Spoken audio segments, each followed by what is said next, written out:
All right, we are resuming the Wednesday, June 11th, 2025 meeting of the school committee. The next item of business is oral communication. If there's anybody that would like to come before the school committee, now is your opportunity. See no hands up online and no one here standing up to speak. So we will move on to the consent agenda. Does anybody have any items they'd like to remove from the consent agenda? Seeing none. I move that we approve the consent agenda. Second. All in favor, say aye. Aye. Okay. Next item is deliberations on education issues and the superintendent's report. So we will turn it over to Superintendent Thomas. Excellent. Let me go through a bunch of updates from around the district, and then we'll get to James Cook and the Gloucester High School plans for our graduates. And then we will have Mike Titus is here to talk about both the school group plan and assessment results from Maley. And then we have both the elementary school principals and elementary school coaches here to talk about both the elementary school room plans and our elementary assessments. So a lot to do tonight. Let me just share my.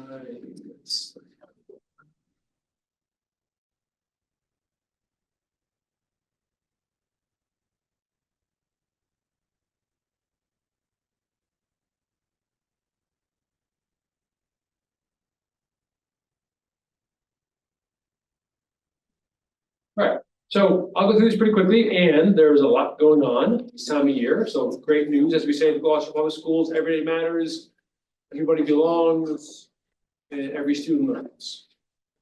Okay, so preschool updates, backyard growers visit preschool for salad harvest and taste testing there. You see kids harvesting a lot of lettuce. Lettuce grows well in rain and in the sun. It smiles. And then also Miss Samantha's class watched caterpillars become butterflies and release them in the garden. Also had some invited guest readers from the district office. That's in the middle, reading the rainbow fish and the big blue whale. A big hit. Words, it's Miss Samantha's class. Oh, there's also Brittany Holmes there on the left, reading Miss Samantha's class. Well, I'm not sure. There's a preschool graduate. They're having their graduation, quote unquote, on June 18th. 10:15 in each classroom. A clap out will follow all classes in the parking. Pretty cute. Fifth graders graduated from American Gloucester's Ocean Explorers program, which is a combination of their 3 years. All our third, fourth, and fifth graders participate in Ocean Explorers program. It's been going on for 20 years. Okay, just recently they've expanded to Rockport and Manchester, Essex, but they've been doing with us for 20 years. It's a hands-on curriculum where they go to Maritime Gloucester comes to our classes.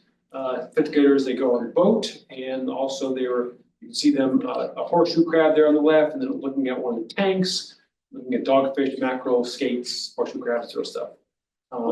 The curriculum or the work that Maritime Gloucester does with us is integrating our science curriculum and also aligning with state standards. They've done a nice job of working with us and working on their own to make sure it's very relevant to our kids and to our curriculum. So I really appreciate their partnership. There's a photo from the Beeman fifth graders on the Ardell, and also other Beeman updates. Their district assessments have been completed, and they've been leading their coaches have been leading beta meetings. So you'll see that Jenny Cosgrove and Shannon Borowski. I'd like to hear more about that tonight. The spring concerts on June 12th at Beeman, and also the Wingmasters are coming. As you know, Wingmasters is circulating around our elementary school, and they're coming to Beeman late this week. Fifth grade is gearing up for a lot of fun activities, including fifth grade fun day, goodbye breakfast, a yearbook signing, and a field trip to JFK Library in Boston. These veterans, so they had the bread night and celebration of learning on May 29th. That's their second bread night they've had. So bread from all 3 cultures, and a bunch of staff are serving families in the cafeteria, and then other staff are up in the classrooms. sharing and having families visit to see what kids have learned and some of their work. And on the left there, you see Officer Parity in the Northeastern Massachusetts Motors Unit. I think those are motorcycle police officers. And they were there for demonstration for students and answer their questions. Plum Cove, so as we have been doing, seniors visit the elementary schools that they attended. So you see there on the left, graduates from this year's graduates who attended Plum Cove are back visiting. And then, as you know, visit Gloucester Maritime. June 12th is their demonstration of learning night.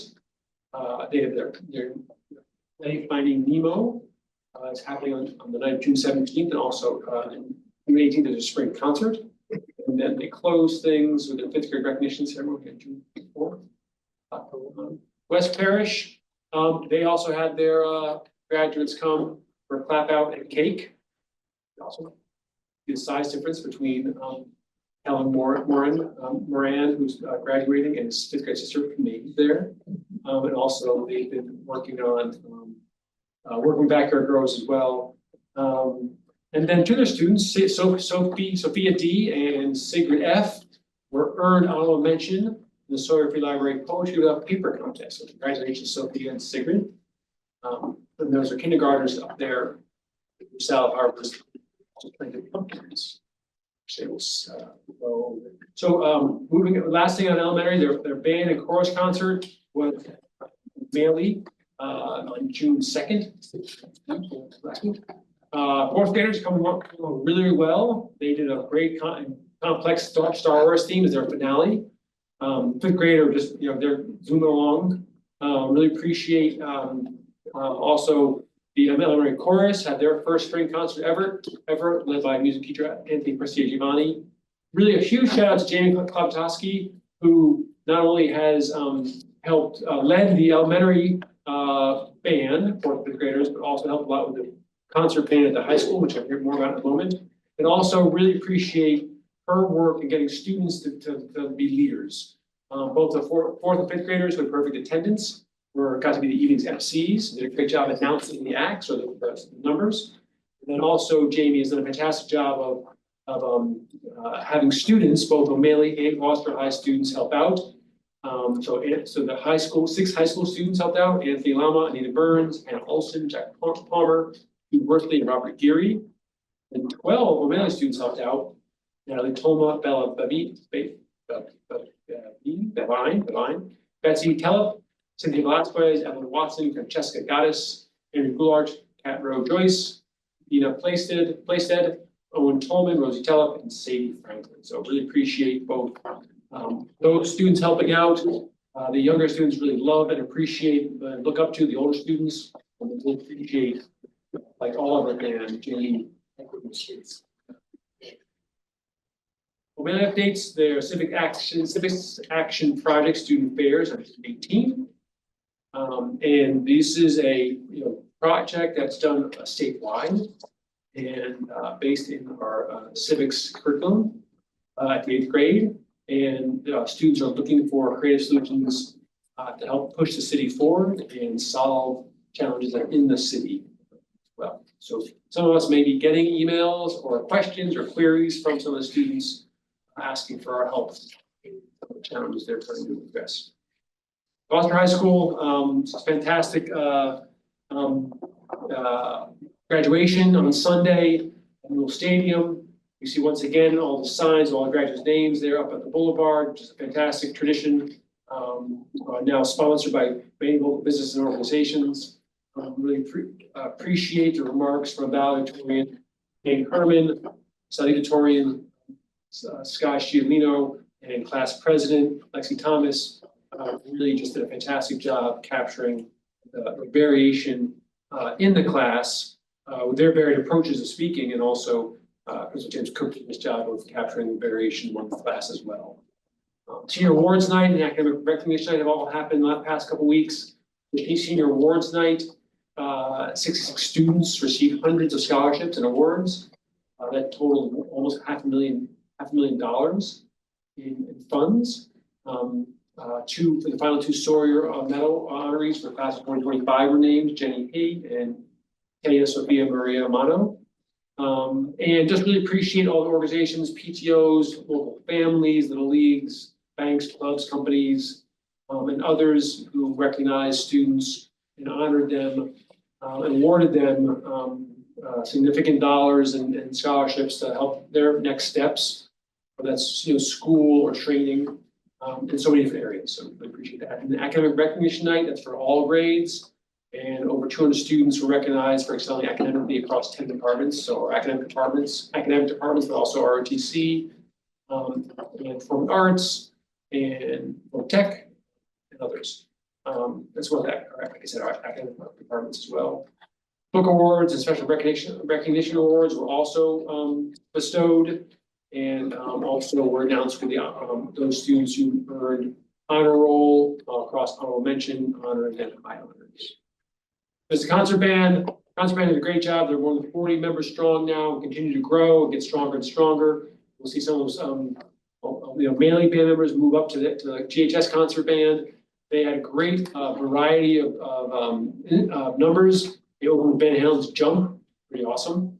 And then Don Philip Sousa and the Doors, to some Hollywood hits from Avengers Endgame, Beauty and the Beast by Train Your Dragon.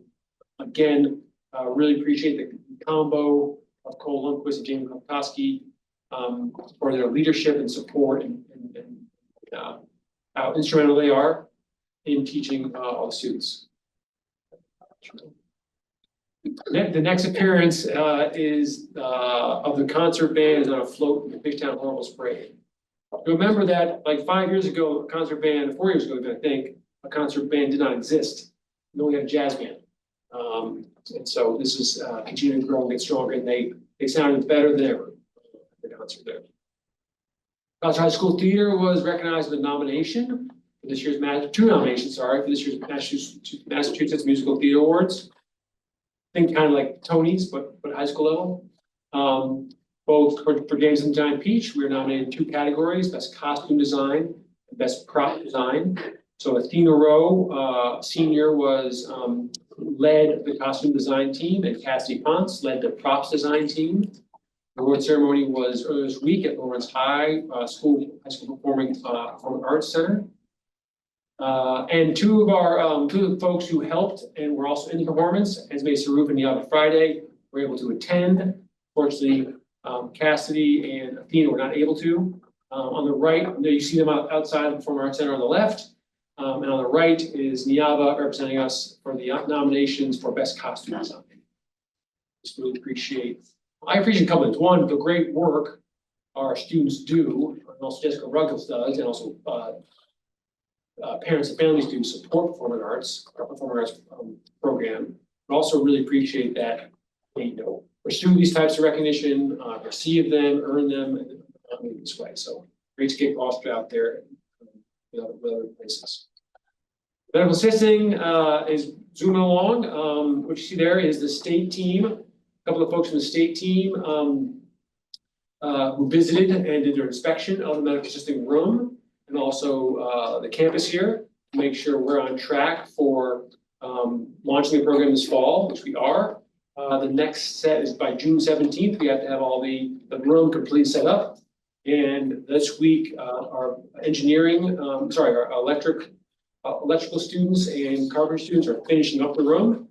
So you see Kevin Johnson and Jerry Johnson wiring outlets in the middle picture, and on the right, Thomas Cribbs installing. We got all the cabinets and cabinetry delivered this week, and they're being installed by the carpentry students. And then the last step will be the plumber to come in later this week. We should be all ready for inspections, electrical and plumbing inspections from the city on 17th of June, and then we're ready to go. Hired a staff member who's really great, and it's been a lot of work to get there. A lot of folks, a lot of support from everyone in this room, on the committee, the mayor, of course James Cook, and great leadership and follow through from Brendan Watson too. So I really appreciate everyone's work there. The carpentry students are also redoing the roof at the Booster Snack Shack led by Instructor Steve Abel. You see Evan Porter and Kyle Collins up there, working, and Adam Romanek working with replacing the roof. Snack Shack. And then just to wrap a couple things, track and field, great work from, Allie Spencer, who's a state champion in the long jump, who jumped 19 feet, 1/4 inch, which is really far away, which is incredible. And then other folks, we had competing with Megan Hurd on the long jump and triple jump, James Linehan in the 400-meter hurdles, and then the girls 4x100 meter relay team with Megan Hurd, Allie Spencer, Tess Taylor, and Grace Castellucci. They placed fifth. The boys 4x400, Jefferson DeCarmo, Dylan Smith, Leone, and Seamus Linehan. Appreciate the track and field team. And then both baseball and softball reached the playoffs this year. Baseball advanced to Sweet 16, the 19-1 record overall. I guess 19-2 because they did lose the last. They lost the second round of the playoffs to Sandwich. And just really appreciate senior Braden Francis, whose mother happens to be in the room with us today, was named the NEC Player of the Year. And then our head baseball coach, Roy Gentile, recognized as the NEC Coach of the Year. So congratulations to a great team. A very successful year. Disappointment that didn't go further, of course, always, but a fantastic year and really a fantastic group of young men. Also, a fantastic group of young women here, our softball team. Were just fantastic. They advanced the Elite Eight in the MIA Division III playoffs and had a extra innings 2-1 loss at the end of a no-hitter. Abby Noble pitched a no-hitter the previous game. So just a remarkable runner, remarkably very strong team, great pitching, and really lost a very close one to Diane Rehoboth that they were really much slated as the underdogs for. So team finished the season 18-5, regular season record of 16-4, and they were the NEC Lynch Division champion. So great team, young team. Doesn't definitely have to replace some seniors, but a lot of young folks in that team, and so expect more great things for the softball team to come. And then last, we about a month ago launched our Healthy Family Phone Habits Guide, which is so just put up our second tip today. This tip is about having screen-free time every day. So families working together to have screen-free time every day, and have a couple tips there. And then folks, let's show you quickly this is the full guide. It has the tips. So we have our newest tip, we have our last tip, which is make better on no phone zone, and then there are resources, quick tips, and then also resources right in the same document. So we grow that over time and make sure we get more and more notice to it to help families with some of the difficulties and challenges around raising children in the digital age. Complexities of dealing devices, especially phones. Yeah. Can I add one thing to this very long list? Sure. It's a high school thing. Teacher Sean Goulart invited some of us over to the high school to see the reenactors come in and talk about the Battle of Bunker Hill to, I don't know what year students they were, but it was 10th grade. All grades. All grades. All grades, yeah. Yeah. And they came in uniform and they, we had a British brigadier, and anyway, it was great. It was really great. And they engaged the kids, and it was really, I thought it was a great program to make history come alive. So, and they really are promoting this, the battle coming up. And they had all the history class, all social studies classes come in throughout the day. Yeah. So all grades, but all teachers were involved and really. Same presentation every block, so all the kids could see it without disrupting other classes during the day. So it was a perfect setup. The social studies department worked really closely on designing something that would work within the 48-minute format. It's really 40 minutes, but then in a way that the teachers could provide some of what they thought would be most engaging for kids too, right? People that don't work with kids every day, and they were very receptive. So it was a really good collaboration. Sean and all the other social studies teachers did a great job. Yeah, with one thing I'll just say, they made a point of talking about like the 16 and 17-year-olds who, since they were in a room with 16 and 17-year-olds. And I thought that was really effective, so anyway, just kudos to the team for that. Ben, could I share something about how the press, pun intended? Our Gill letter that we, have recognized several times. now has achieved badges or awards through the student newspapers online, Best of Snow, 4 out of 6 of the categories, and which makes us the top Massachusetts school in that system for the highest number of, yep. So if you go on the leaderboard, we're the top Massachusetts school on the leaderboard. Other schools have 6 or 5, but 4 of 6 is the top in Massachusetts right now. So as well as we've had a bunch of, Ben has shared some of the individual articles that have been part of Best of Snow this year.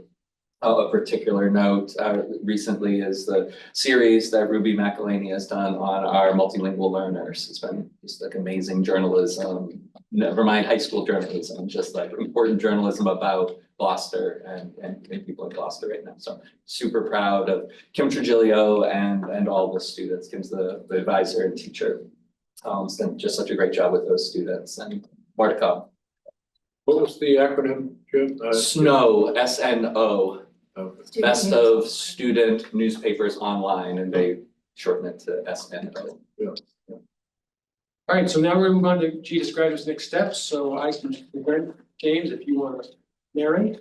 Sounds great. Right, so this presentation is gonna look a little different than it has in years past, which is a good thing because it's using our new system. We've migrated from Naviance into SCORE, which is the new system that we use to help our students with their post-secondary options. The seniors mostly use Naviance for this, and then next year all of the students will be using SCORE. You'll see in the first slide, a really first piece of data is the number of our students who more than 95% of our students completed the survey, which was not the case 9 years ago when I started this. I will tell you, it was not anywhere near 95%. I won't say what the percent was, but so growth rate there just on completion and knowing where kids are headed and that sort of thing. It's more than higher than 95%. Of course, my eyesight, I'm gonna have to pull up on my screen. 86 of our students are heading to college for a bachelor's degree, which is by far the highest. 22 of our students heading into employment, and then 15 for both 2-year degrees, and I'm doing a gap year. And then from there, trade schools are 14. I'll get into a little bit more detail in a moment. But very excited about the participation by our students and seeing where students are going. So you can see now, this is a new piece of data I hadn't shared before, which is expected majors. So you can see that the most popular expected major is in the STEM area, unsurprisingly, I think. The second most is in the business area, so 30 in STEM and 26 in business. But you can see a fair assortment from 20 students in health sciences, which we would expect to see increase with some recent upcoming additions. 9 in the arts, 6 in education, planning to join us all and caring about teaching and learning. 14 in the humanities, and 21, as expected, 21 students are undecided at this point, which not a bad way to enter while you're figuring things out and learning new things. I do love to share the colleges and universities that are most popular with Gloucester High School students. This always is, there are some things that stay the same, but other things come and go. So we have 22 of our students who will be going to North Shore Community College in the fall. One thing we're very proud of here is a higher percentage of those who get in show up in the fall. And our partnership with Wellspring has helped with that a lot through our reading and writing workshop class and other senior classes help, and our guidance department, of course, but being in the classroom, getting North Shore here, getting our kids to North Shore helps bridge the gap, right? It is challenging sometimes for our folks to get over the bridge. And so we make it much easier to build the bridge for a higher percent of our students to actually go in fall. 10 students going to Salem State. 7 this year to UNH, which seems to have replaced, for our neighbors, seems to have replaced URI as the popular destination, which you may recall last year was among the most popular destinations, but more students going to UNH. 4 going to UMass Amherst, 4 going to LaSalle, and then I'm very happy that Northeastern has made this list. You may remember last year we had students get into Northeastern for the first time in quite a while, and now we have 3 students from this class also going to Northeastern, as well as Assumption, Plymouth State, Framingham State, and Wentworth, which are common schools that many of our students attend. Love the Northeastern trend. The next slide. Some actually sampling of some of the more interesting and prestigious schools that our students will be attending in the new year. So you see Brown University among the Ivies. Webb Institute is a fascinating engineering school that is very prestigious, very difficult to get into. But if you're not in that field, you don't necessarily know about Webb Institute. But I would encourage folks to look it up and find out a little bit more about their very unique program. But it is an engineering connection there. Berklee College of Music, very difficult to get into, very in that field, very difficult. Elon University in North Carolina, a very interesting school that through our school counseling program, helping one of our graduates find a niche school here, the SUNY College of Environmental Science and Forestry, I would say is a success that really comes to some guidance that a student received. Bennington College. I got to throw Emerson College on here as my alma mater, one of my alma mater, and then WPI as well as another school on the list here among the more interesting or prestigious schools. Just curious, for the student that went to Berkeley, do you know what their instrument was? I do. It might give away Okay. who the person is. Okay. I was trying to be coy. Yes. But I do, yes. Super talented musician Yeah, here at that's great. CHS that folks may be familiar with. So going far away, I always like to also say, students who are leaving Gloucester and heading off. We've got a student going to California State Long Beach, far out west. We have 2 students going to Concordia up in Montreal. Wheaton College, but in Illinois, not the Massachusetts Wheaton College. University of North Florida, University of Tennessee Knoxville, University of South Carolina, Columbia, 2 students going to Coastal Carolina University, University of Kentucky, and Mississippi State University. Students going all over the place from Gloucester High School this year. Okay. Also, useful to say what are some of the trade schools or job training unique opportunities that our students have connected with. One of these is called WHEAT. Which is in the culinary field. I don't know if folks are familiar with it, but they do work learning the culinary trade and also providing. It has a justice orientation, providing meals to folks in need and things like that as well. It's a fascinating another thing to look up that I've learned about this year. Peterson School, the Essex North Shore adult education program that's called Nighthawks. So students will be continuing the trades that they, from here and then continuing that at a more advanced level through the Nighthawks program. North Shore Community College, job trade schools programs, the IBUW local 103 union, electrical, that's the electrical union. So getting the training through there, and then the Catherine Hines Institute of Aesthetics, just a sampling. There are others there, but just give you a taste of different ways students are continuing job training or getting into the trades. In the military, we have a pretty consistent across all branches here and different avenues into the military for a total of 10 of our students.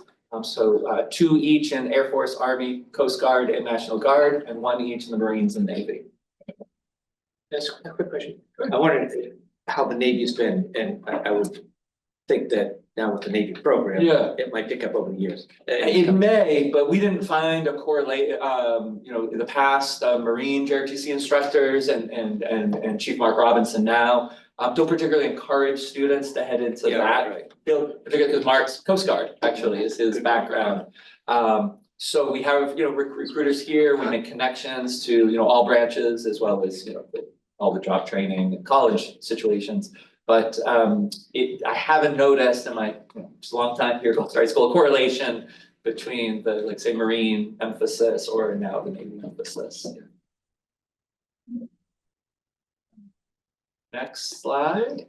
This is really important. So now we're moving into, like, what have we learned? What are our school counseling team, led by Laura Carlson as the coordinator of school counseling, but with Jane Cullen, Courtney Royal, Kelly Flynn, and Monica Madruga, are really using a lot of this data to then reflect on what are students finding most useful in the process, and how can we own the work in our school counseling department. So we've learned here, and again, I've got to pull up my thing so I can read it. School counselors, so 97 of our school students found their school counselor to be helpful to them, most helpful. So that's by far the most important connection here. But we also learned that the college visits are very important, as well as Naviance. It will be SCORE moving forward. So that's the online investigating schools and getting the scatter plot diagrams of, like, I'm interested in this, my SAT scores are this, my grades are this, what are some of the schools that I'm interested in? That's what they mean by Naviance.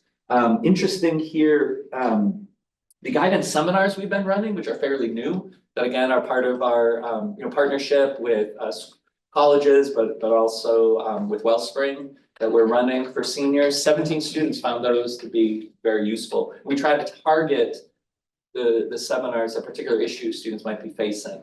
So it's really nice to see that students recognize that as something that had helped, and that's a new initiative that's going well. We have college representatives visit our school during the day. So for 21 of our students, that was the most, one of the most powerful things. We've hosted our college fair here. Didn't have that this year, but have had it in previous years, and have gone to other college fairs. So 16 students found that the most helpful. So we'll take this data and see what we can do more of. See if we can reach some students who we didn't reach with the current things that we're doing. This is great data that I haven't been able to share with you before, but I'm happy to share this here. And the next slide, we asked students, like, what would you do if you had to do it over again? What would you do differently? Right? This is great guidance and feedback to bring back to the rising seniors for next year. So the most, apply to more colleges was the most, the thing students said the most. A few students said apply to fewer colleges. They went overboard. Do more college research, prepare more for the SAT or other testing. Visit more colleges was the second most cited thing that students wish they had done more of. So this is really helpful data to help us guide future students. I couldn't be more proud of this team and what we're able to do now, and how not only are we getting results on what I said, was able to share in the first several slides, but we're also able to make improvements for the next group, which is awesome. All right, and then the final slide shows that, ask students again for feedback about, I feel that I received the support I needed from my school counselor. Of all the students, the most popular response was by far strongly agreed that they have received the help they need. The second most popular response was they agree, not strongly as the first group, but they agree, yes, I got the help that I needed.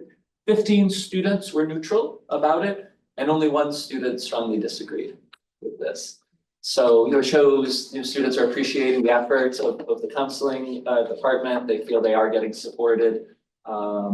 And of course, thinking through, we know the name, we can look at and thinking, why would somebody be neutral? Why would somebody strongly disagree is important information for the department to improve. With this, the way this question was asked, was that, like, say, I received, what I needed from a counselor, that would include students that didn't have an academic career path. Exactly, that's right, because they got help with job Right, okay, training, yeah. right?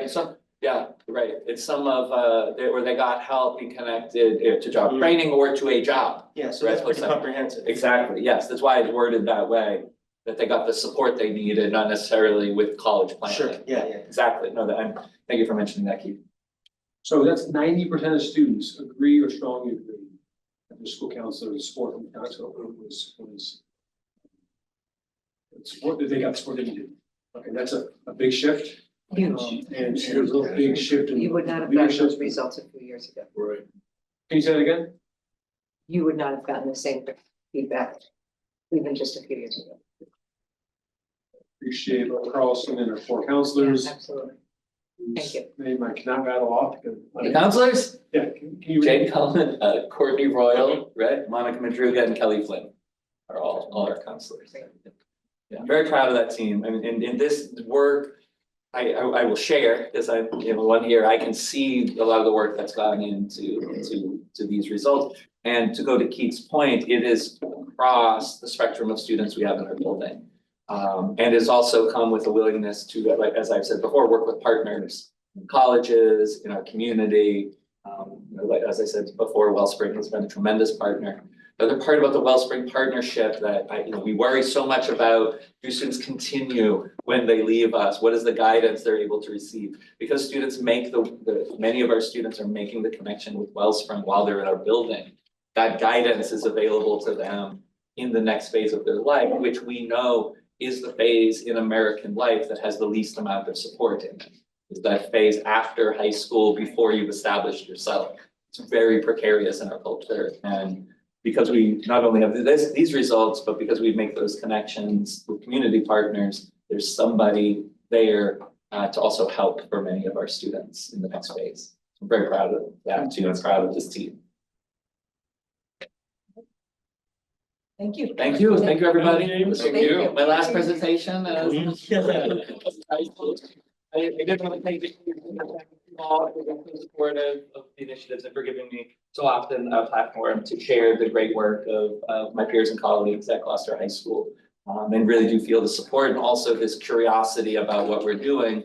I don't know the experience of all other principals, but I know for some of them, it is not necessarily what they get from committees. So I do appreciate your interest in the details of the work and the particulars and your support for the professionalism of the folks working in the school. So thank you. And James, we thank you for all of your amazing heartfelt work to support our students. And I mean, it's just extraordinary. Thank you. And we're glad you're staying. Mhm. Me too. Thank you, everybody. Thank you. Thank you, James. Yes, he knows he can go. Last week was a very long week, as you all know, so. Thank you very much, James. Thank you. Thank you.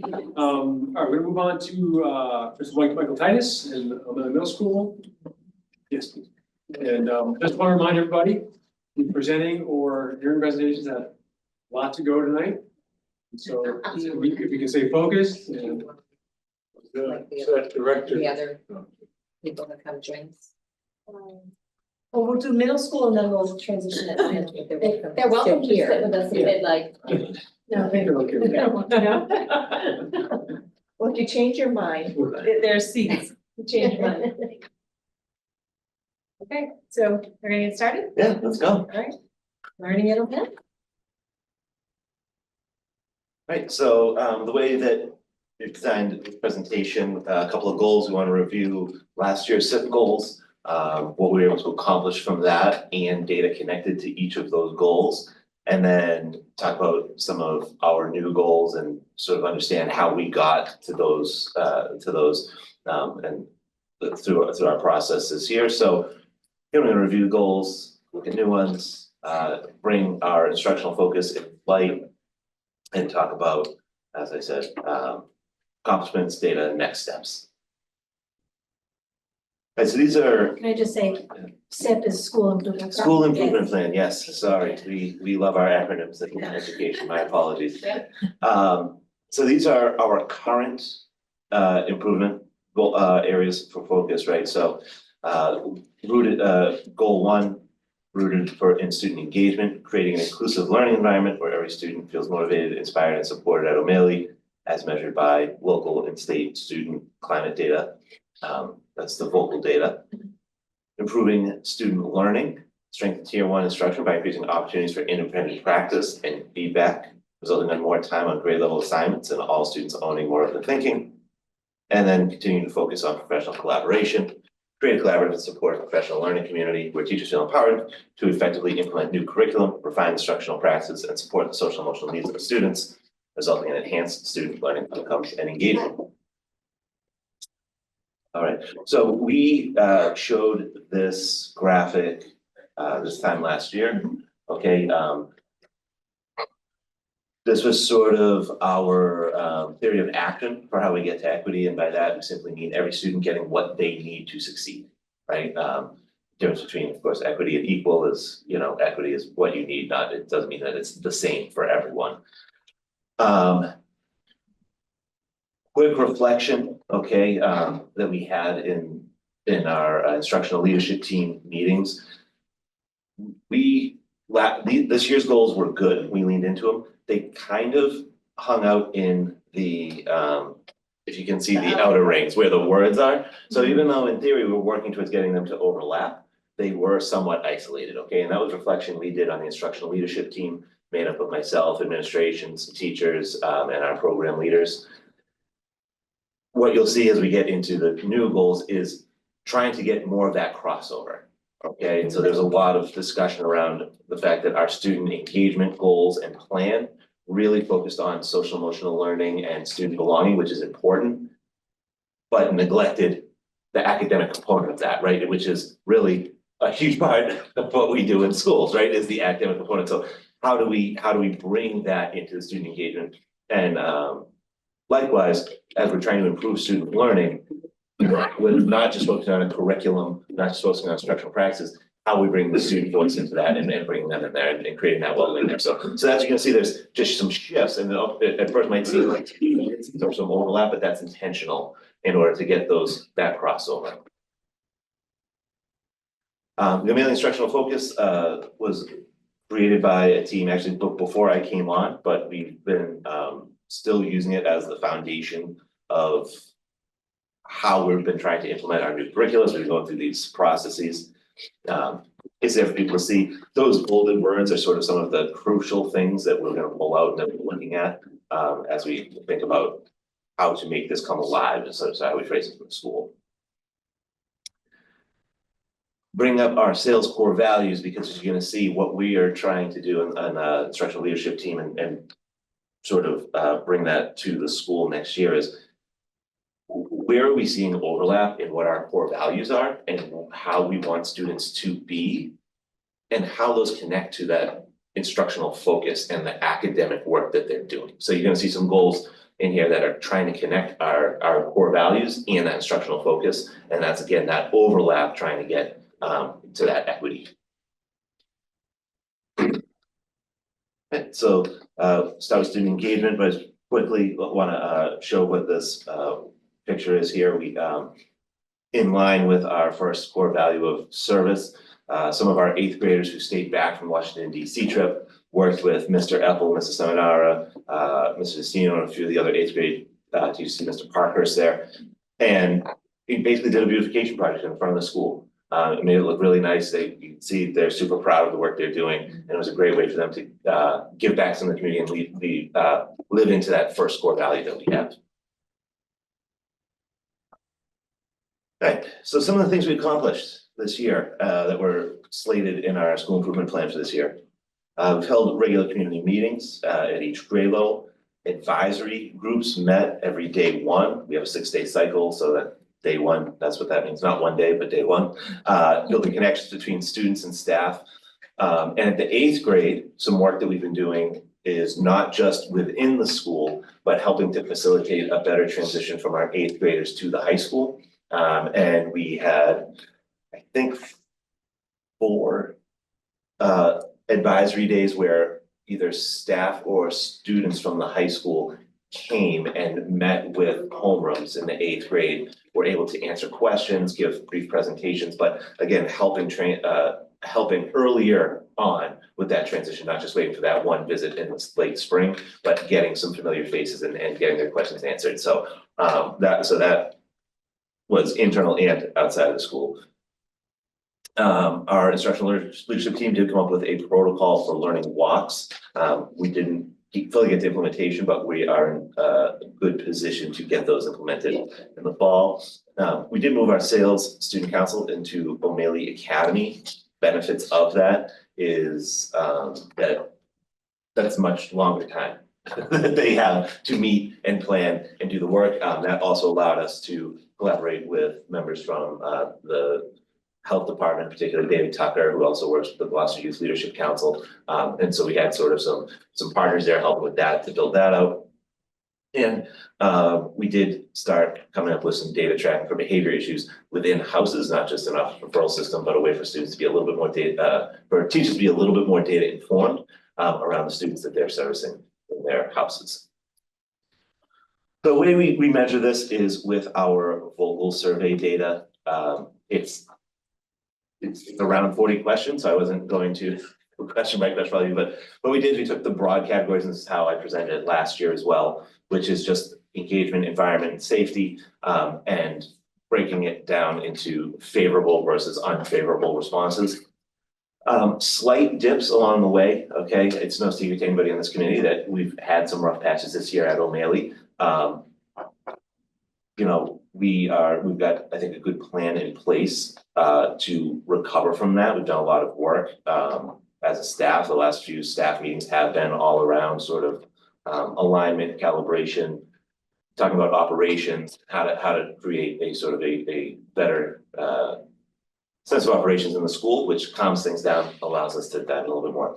The engagement piece is nice, that less of a drop there, okay? And when we get into the academic achievement portion of this, I think you'll see that it makes sense that engagement piece hasn't really dropped because there's some promising data when we get to that piece. Just ask, what is vocal?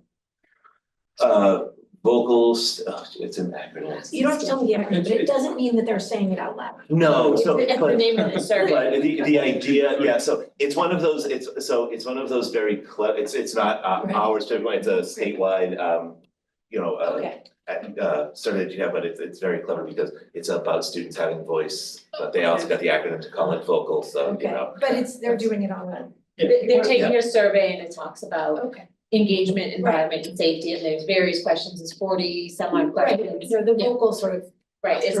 It's threw me. views of climate and learning. There you go, Views thank of climate, there you go, thank you. Okay. you. So this piece was more concerning, okay, we look at absenteeism, chronic absenteeism. Obviously, if kids aren't in school, they're not learning. We made improvements last year from the previous year, so you're looking at is 3 years of data, okay, 22, 23, when I was not here, we had 23.7% chronic absenteeism. Just for folks who might be listening, chronic absenteeism is defined as being absent more than 10% of the days in which you've been in membership, okay? So in the course of a full school year, if you're there for, it's 18 days or more, it's chronic absenteeism. But as you can track this throughout the year, because if you've only been there 100 days, 100 days of school, if you've missed 10 days, you're considered chronically absent. So the actual number of days adjusts as the year goes on. In the fall, I was tracking this. We were tracking consistently with last year's data, okay?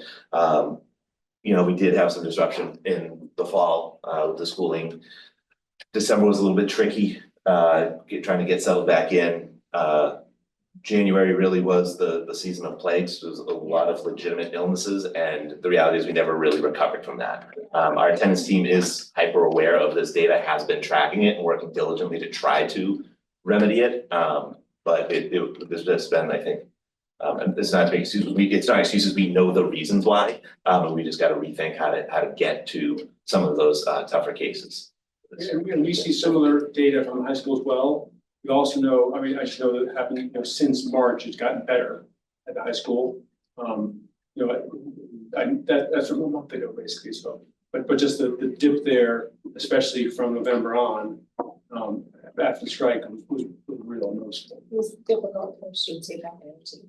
That makes sense. And then there, I mean, anecdotally, I know a lot of kids were sick in the beginning of the year.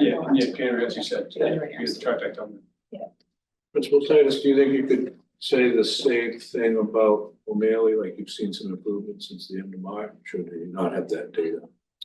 I don't have that specific data, so I can't say one way or another. I would say the building feels full. Yeah.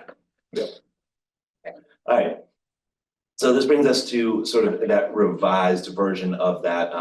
One thing that I've really been trying to be mindful of is not drastically changing these goals while we're still in the beginning stages of some of this work.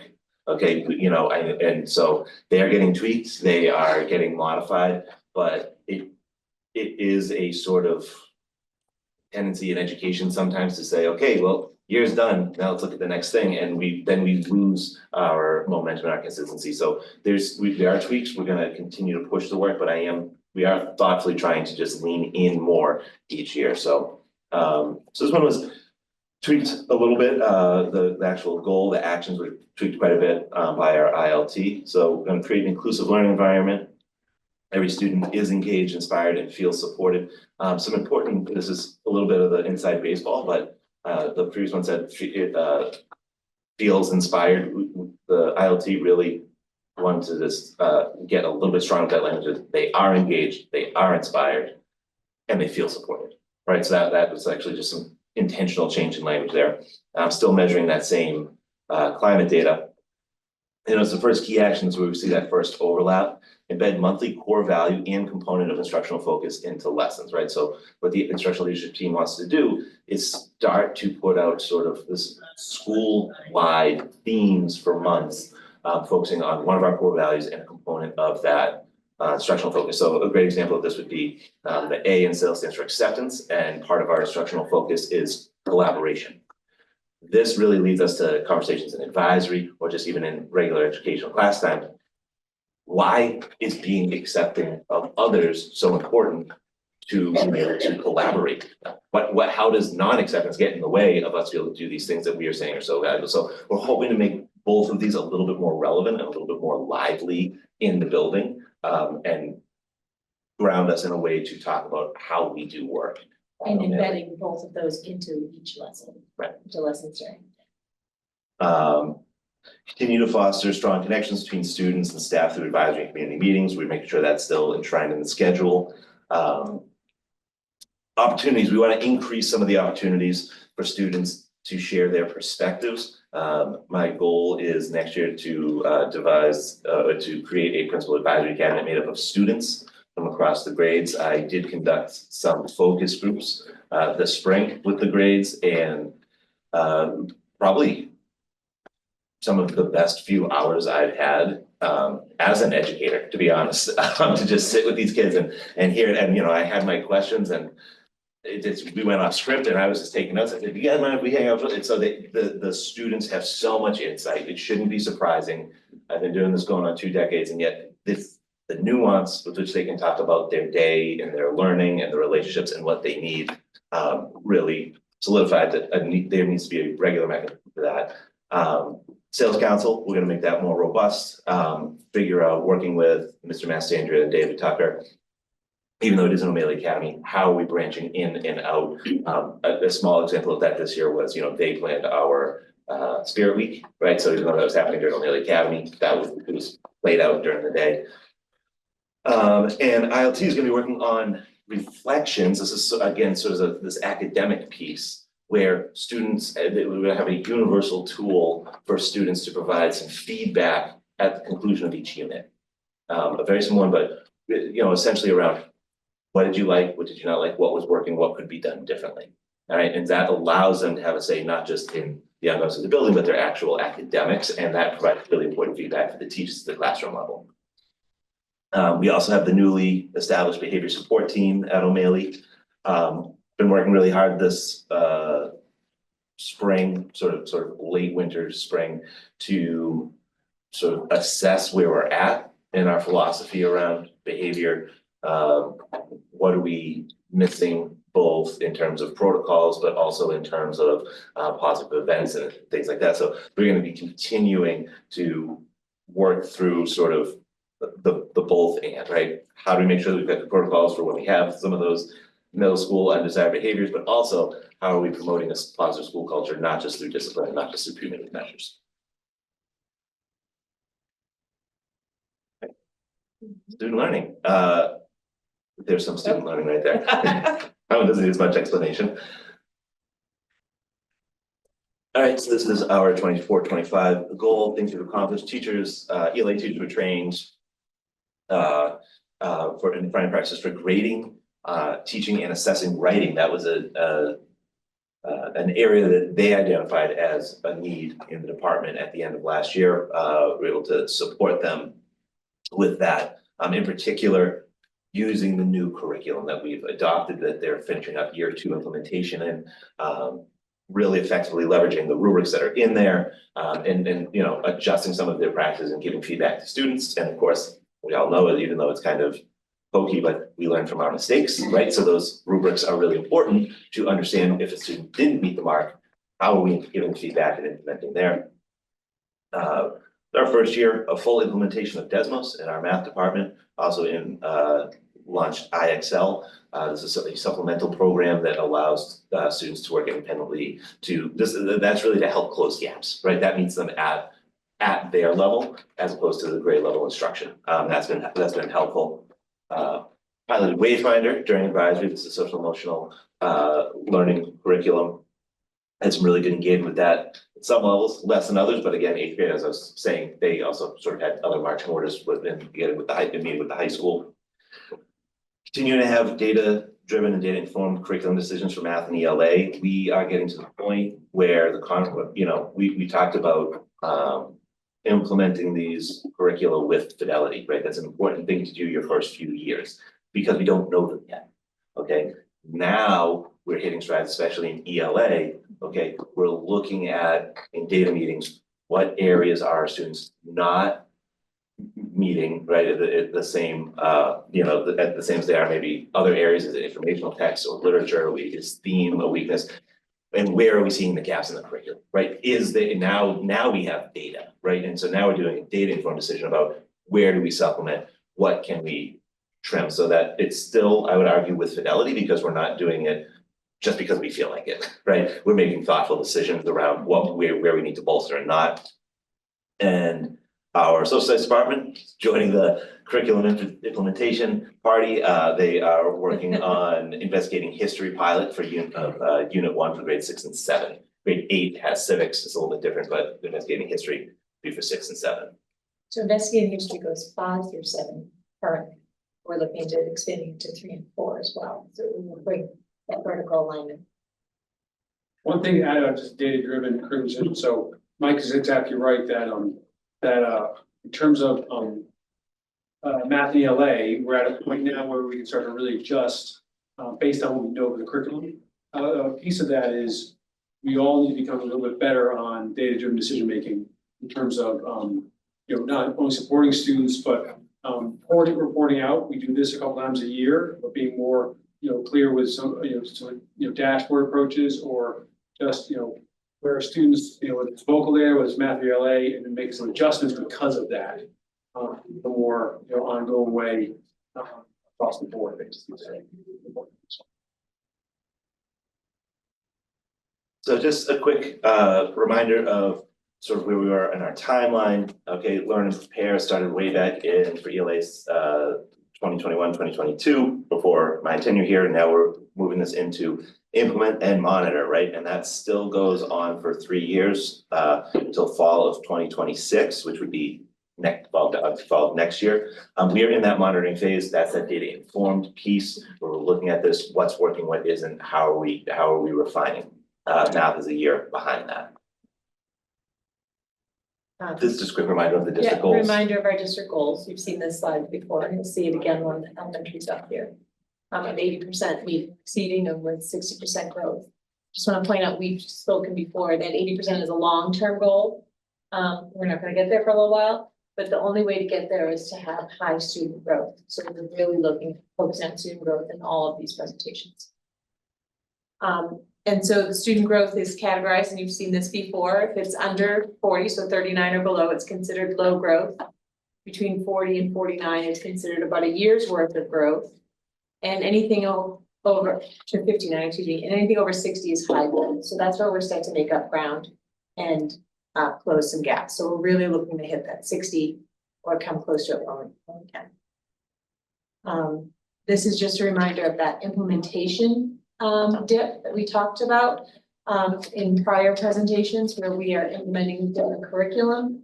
We are to expect a little bit of dip in our scores and hopefully come out of it sooner rather than later. You'll start to see some of that, particularly in the growth as we go forward tonight. So for student achievement and growth in ELA, I'm gonna let Principal Titus come back on, sorry. All right.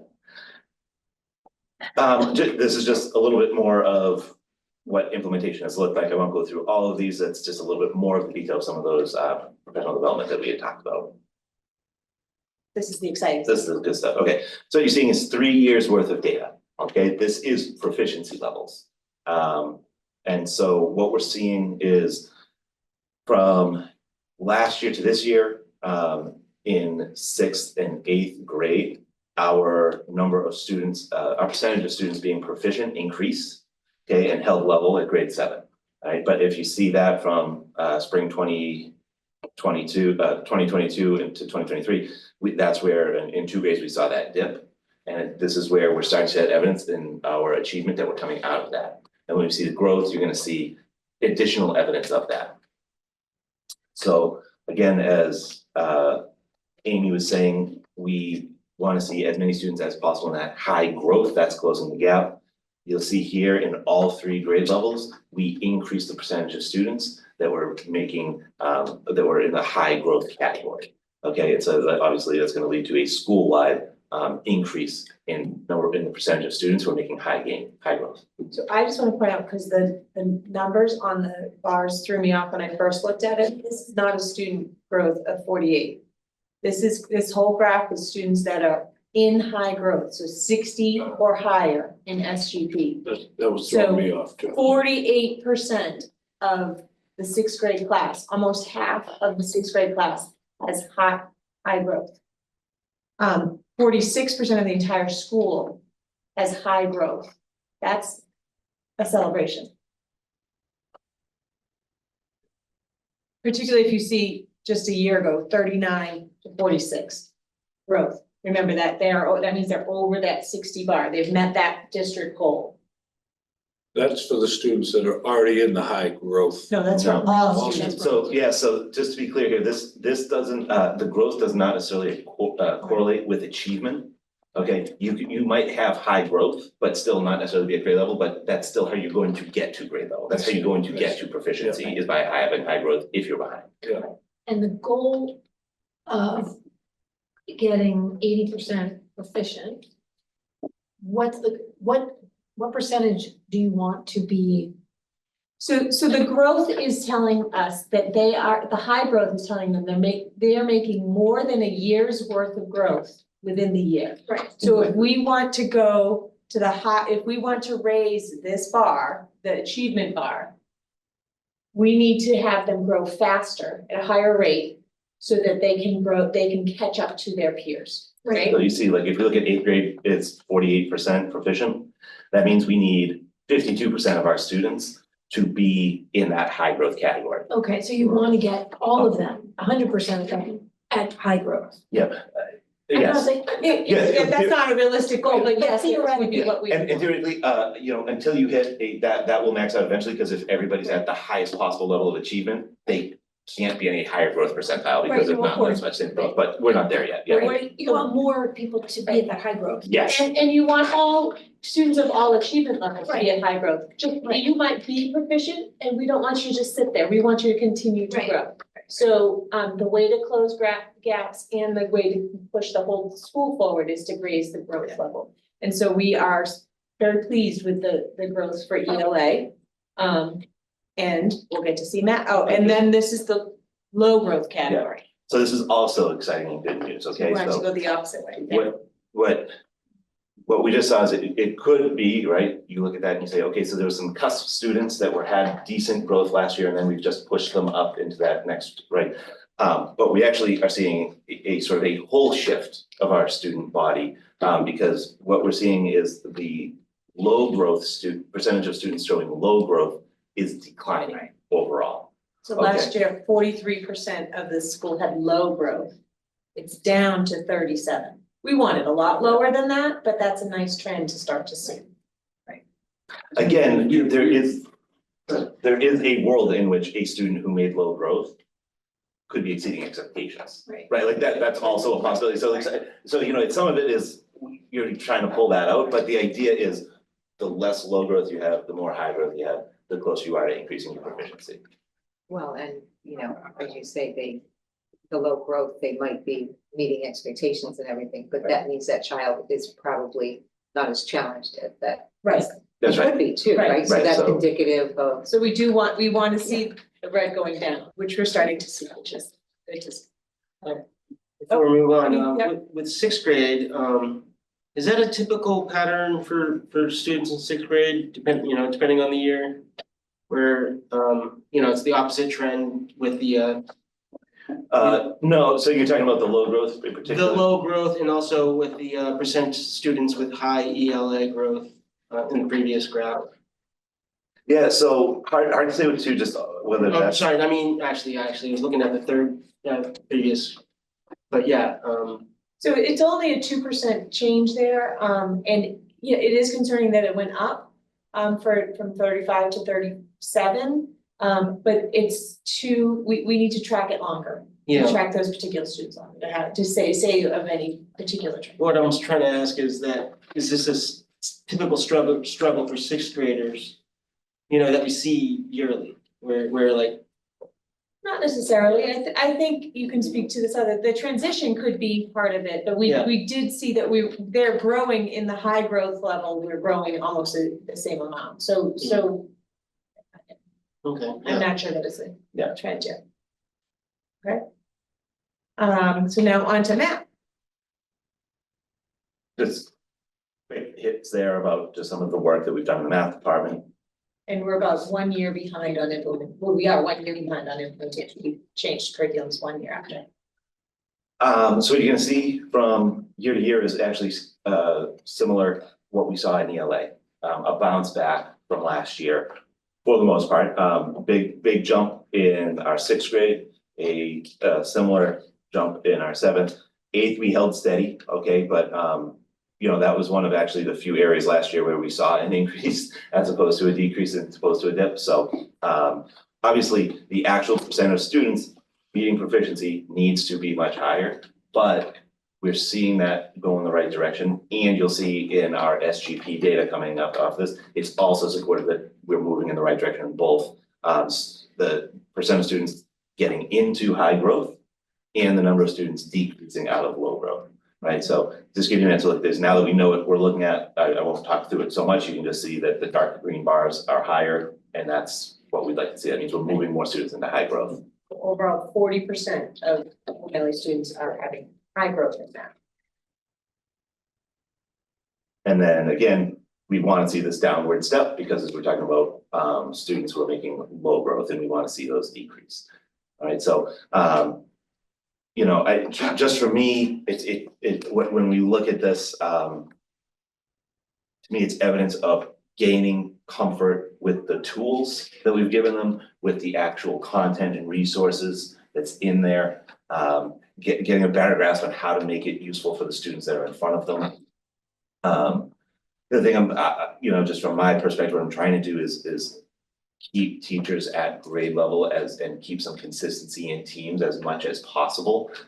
There's a number of reasons why you would move people around in a building. But while we're really leaning into these new curricula and trying to get comfortable with it, this is even more evidence for me that unless we really need to, unless there's a really good case, trying to keep things as simple as possible. Now, you might move a house, okay, but you're staying with the same material, and that's what's key, right? You just like any other thing, you get your repetitions in, and it's gonna get a little bit easier, you're gonna get the nuance, and we're gonna see better outcomes. So again, here, just you're gonna see in these sort of first three is really trying to understand how to better support the students both social emotionally, get them to do some more productive struggle, right? Last year, we kind of focused on them taking more ownership or being more on time. This is more about the appropriate level of scaffolding. With these programs, technology can actually make it easy to over scaffold, and we are working on what is the right level of that, okay? And now that we have a better sense of these tools. A couple of, just down here at the bottom is The second to the last one is when I want to highlight the implementation of a new separate life skills and therapeutic program. Okay, this is about improving student learning. If students aren't in the right environment, they can't learn very well. And then if they're not learning very well, they might be disrupting some other students' learning as well. So we have, we're taking a lot of time to develop those programs so that there's additional supports for those students and making them feel welcomed and like they belong in the building, as well as providing a better learning environment for them and their peers. Last goal is professional collaborations. Professional collaboration, that team actually, do you mind? Oh, yeah. This is a team of teachers, counselors, and Kate Robertson, who you know, because she presents here quite often. They were our high-quality project-based learning team that worked with DESE this year, HQPDL. Again, we love our acronyms. That's a hard one to get off the tongue, though. But they just recently presented at sort of the culminating event about what they're working on. So that's it's actually in connection with our 21st Century Learning Grant, which is how we fund O'Malley, mostly how we fund O'Malley Academy. But a big component is that how we bring in this learning to the every day. So that was work that they've been doing throughout the year. All right, a lot of focus on, professional collaboration. We have so much embedded in what we do in the middle school schedule anyway. The house system allows us to collaborate and allows teachers to meet about students. The departments allow them to meet about their curricula, vertical teams. So you can read through all these, but we did a lot. We refined some things, but still a lot of time for people to work in their grade level and academic teams.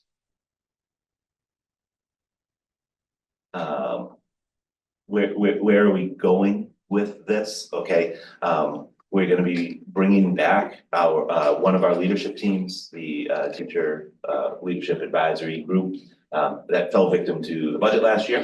But we've been working closely with Amy. We've got money to bring that back. It's an important lever for teachers to work with admin to make some decisions around student learning, positive culture building, and just some operational pieces. So excited to be able to bring that back. We have started at the end of this year and are going to continue to bring in collaboration at our faculty meetings, trying to do a little bit less of me up there saying, here's all this information you need to know, and more of shared airtime and sharing of best practices among colleagues, okay? A lot of the last few have been around operational pieces, getting to the idea that we and our teams might do some things really well, and there might be things we think are intractable problems. And that, I guess the one pitfall of the house system that we have is you work really close with those people, but you don't always get a chance to talk to your other colleagues. So trying to break down those walls and say, this thing that you might think is this immovable force, another team has no problem with. And because we have experts in the building and we need to leverage that. So that's been a lot of the work we've been doing, is trying to get our folks talking and sharing. One of the things that just some initial conversations and some initial work with a small group of folks at Gloucester High, that's related to professional collaboration, is about having teachers and colleagues, be more and more students of their own impact. Meaning, they're thinking through, reflecting on together the impact they're having, the impact they're not having, they want to have. I think that middle school has a really great opportunity in terms of the structure they have, time for colleagues to meet, to do that as well. Continue to take on the sort of practice of how are we assessing the impact we're having, and to what degree, and does that align with the impact we want to have, or does it not? So I think that the practice, that approach, that sort of concept of being students of our own impact is pretty crucial to go forward. Thank you. That's me with a bunch of awesome creators out front of the White House. Okay. How was the trip? Trip was phenomenal. Trip was phenomenal. It was a lot of walk, very tiring, long days, but it was phenomenal. Just they couldn't have been happier with how the kids conducted themselves. They were having fun and smiling and laughing when they were supposed to. They were serious and somber when they needed to be. Weren't huge fans of the amount of walking we did the first full day there in the rain. But it happens, and I was right there in it with them, so we got through it together. But no, it was great. It was a lot of fun, and it's a great way to end the middle school experience. So I know we're trying to avoid questions, but I do have. I know, but this is when we get into this, so. So I had mentioned at a previous meeting, I did this mental health first aid training, and I don't know if anyone, if that's something that's happening in school, but, obviously you talked a lot about relationships with staff and students. And, you know, there's fantastic staff who really know middle schoolers, and then there seems to be some who don't. And I'm just wondering, as part of, as you know, as part of this sort of building these relationships, what are you doing to sort of build those relationships? It's maybe too big, the question for this moment, but, the relationship between student and staff, seems to me, is not just like having students answer questions or teams, also having staff that know how to relate to that age. Yeah, so I think, part of, well, we've got a lot of things we're trying to balance in a 60-minute block, right? We've got this scope of sequence that we need to get through. We've got the differentiation with all those other things. So I think the goal is providing a mechanism through which we're opening up more authentic opportunities for conversation that are linked and embedded in the academics that we're doing, right? And especially with the new, there's a technology aspect to the new curriculum we use. There's a increased rigor aspect to it, and sometimes when Recording in progress. Oh my goodness, sorry. Audio and you.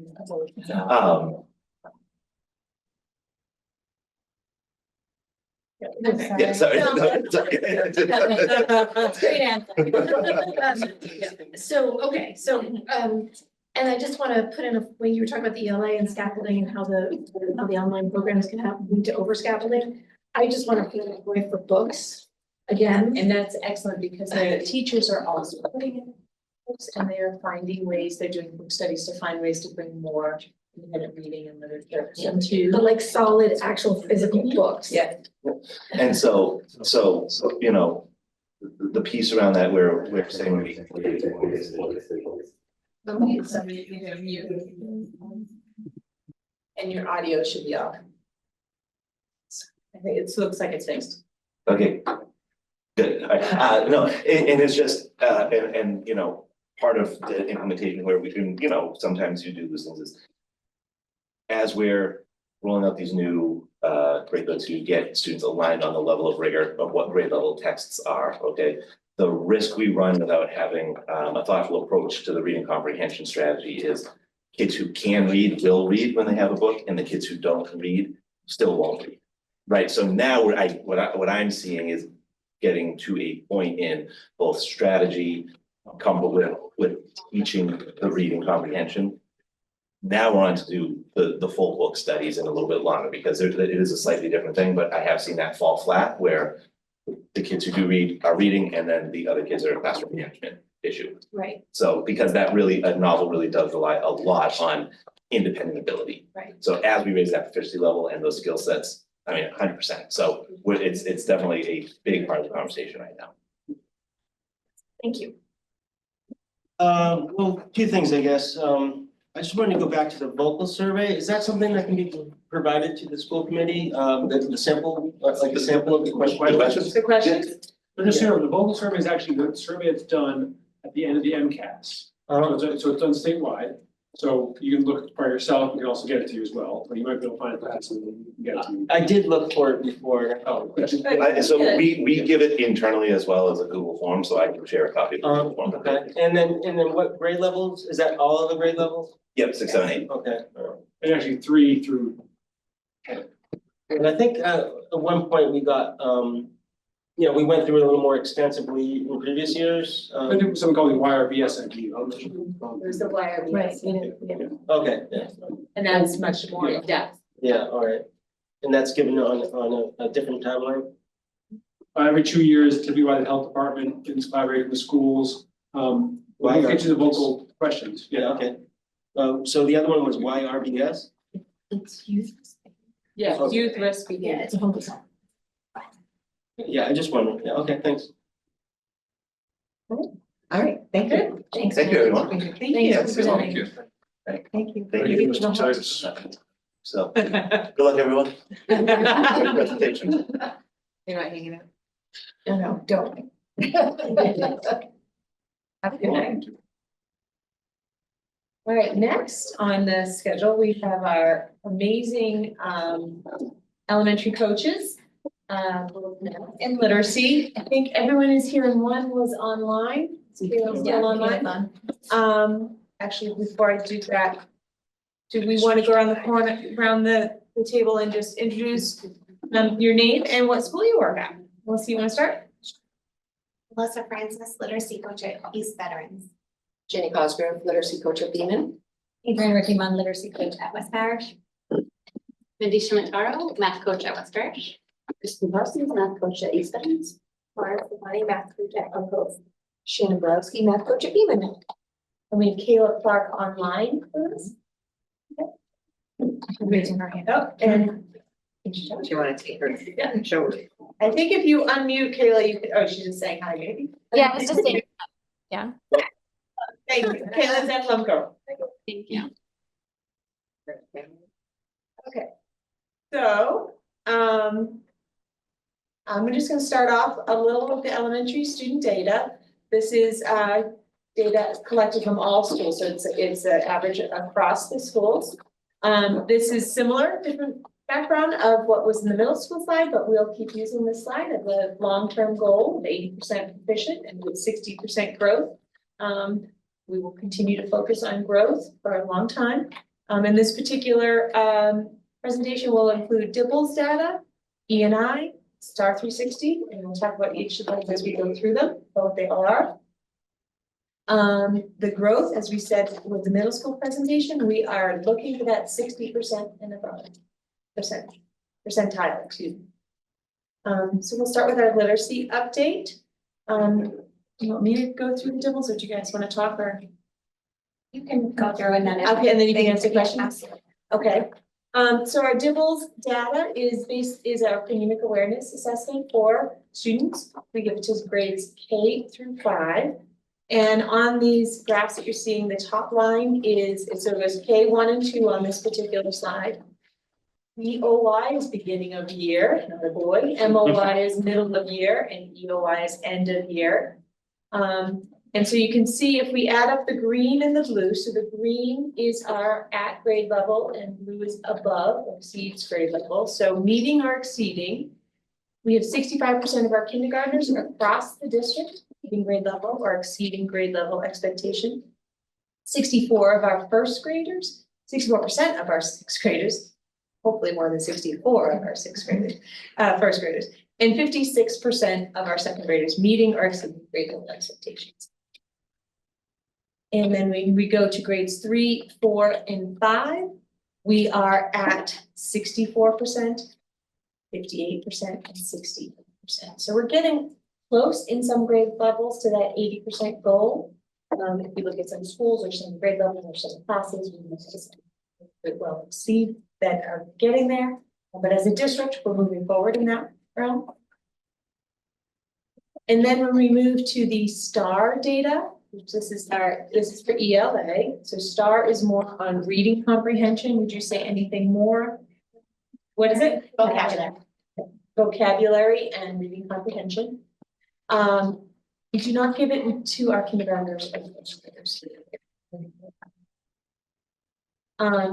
So these graphs are a little different than the way it was formatted for middle school. This is our students in green. The first column is beginning of the year, middle of the year, end of year. So you can see we have some nice growth for our second graders. And on the red, we do want that decline, less and less being below grade level. And then our third grade data you can see as well. We had a little dip at the end of third grade. We might talk about third grade a little more. We go down into growth, but we're seeing that step down in the red as well. For fourth grade, It's only 1% here. It does look a little dip, but that, we would like that to go higher for the green. Same with fifth grade. So our proficiency levels, we are very promising with Dibbles. Star 360, they're okay, but we want them to be higher. I'm striving them to be higher. Our student growth percentiles for ELA. Second grade growth, we are at 62.8. Now, this is formatted different, so I'm gonna give you a minute to adjust from how the middle school presented it. But our average growth for second graders is 62.8. So according to the average, we are hitting our district goal. Fourth and fifth grade, we are coming close to it. We kind of had a discussion about third grade. We need to take a little deeper look in to see why they're still in that year's worth of growth, but it's low. So do you want to say anything more about that? We're kind of looking at why, right? And we're gonna dive in deeper. Bit more. Yeah. Yeah, it's the first year that they are taking MCAS, and so we do have to recognize that. They take 4 days, 2 days of ELA MCAS, 2 days of math MCAS, and then we're asking them to take this reading test after that time. We do give them breaks in between, but between star reading and then star math and then Dibbles assessments. So there's a testing season. We don't know if that could potentially be impacting it, so we're going to explore that. We definitely believe stamina has something to do with it. Yeah, it's. Beverly, what was that? What's that? Stamina has something to do with it. And if but you not- look at our It's sixth definitely grade, not the whole picture. Right, Right. 9-year-old sitting down, having to. so our Just second saying. grade take the benchmark, but they don't take any MCAS.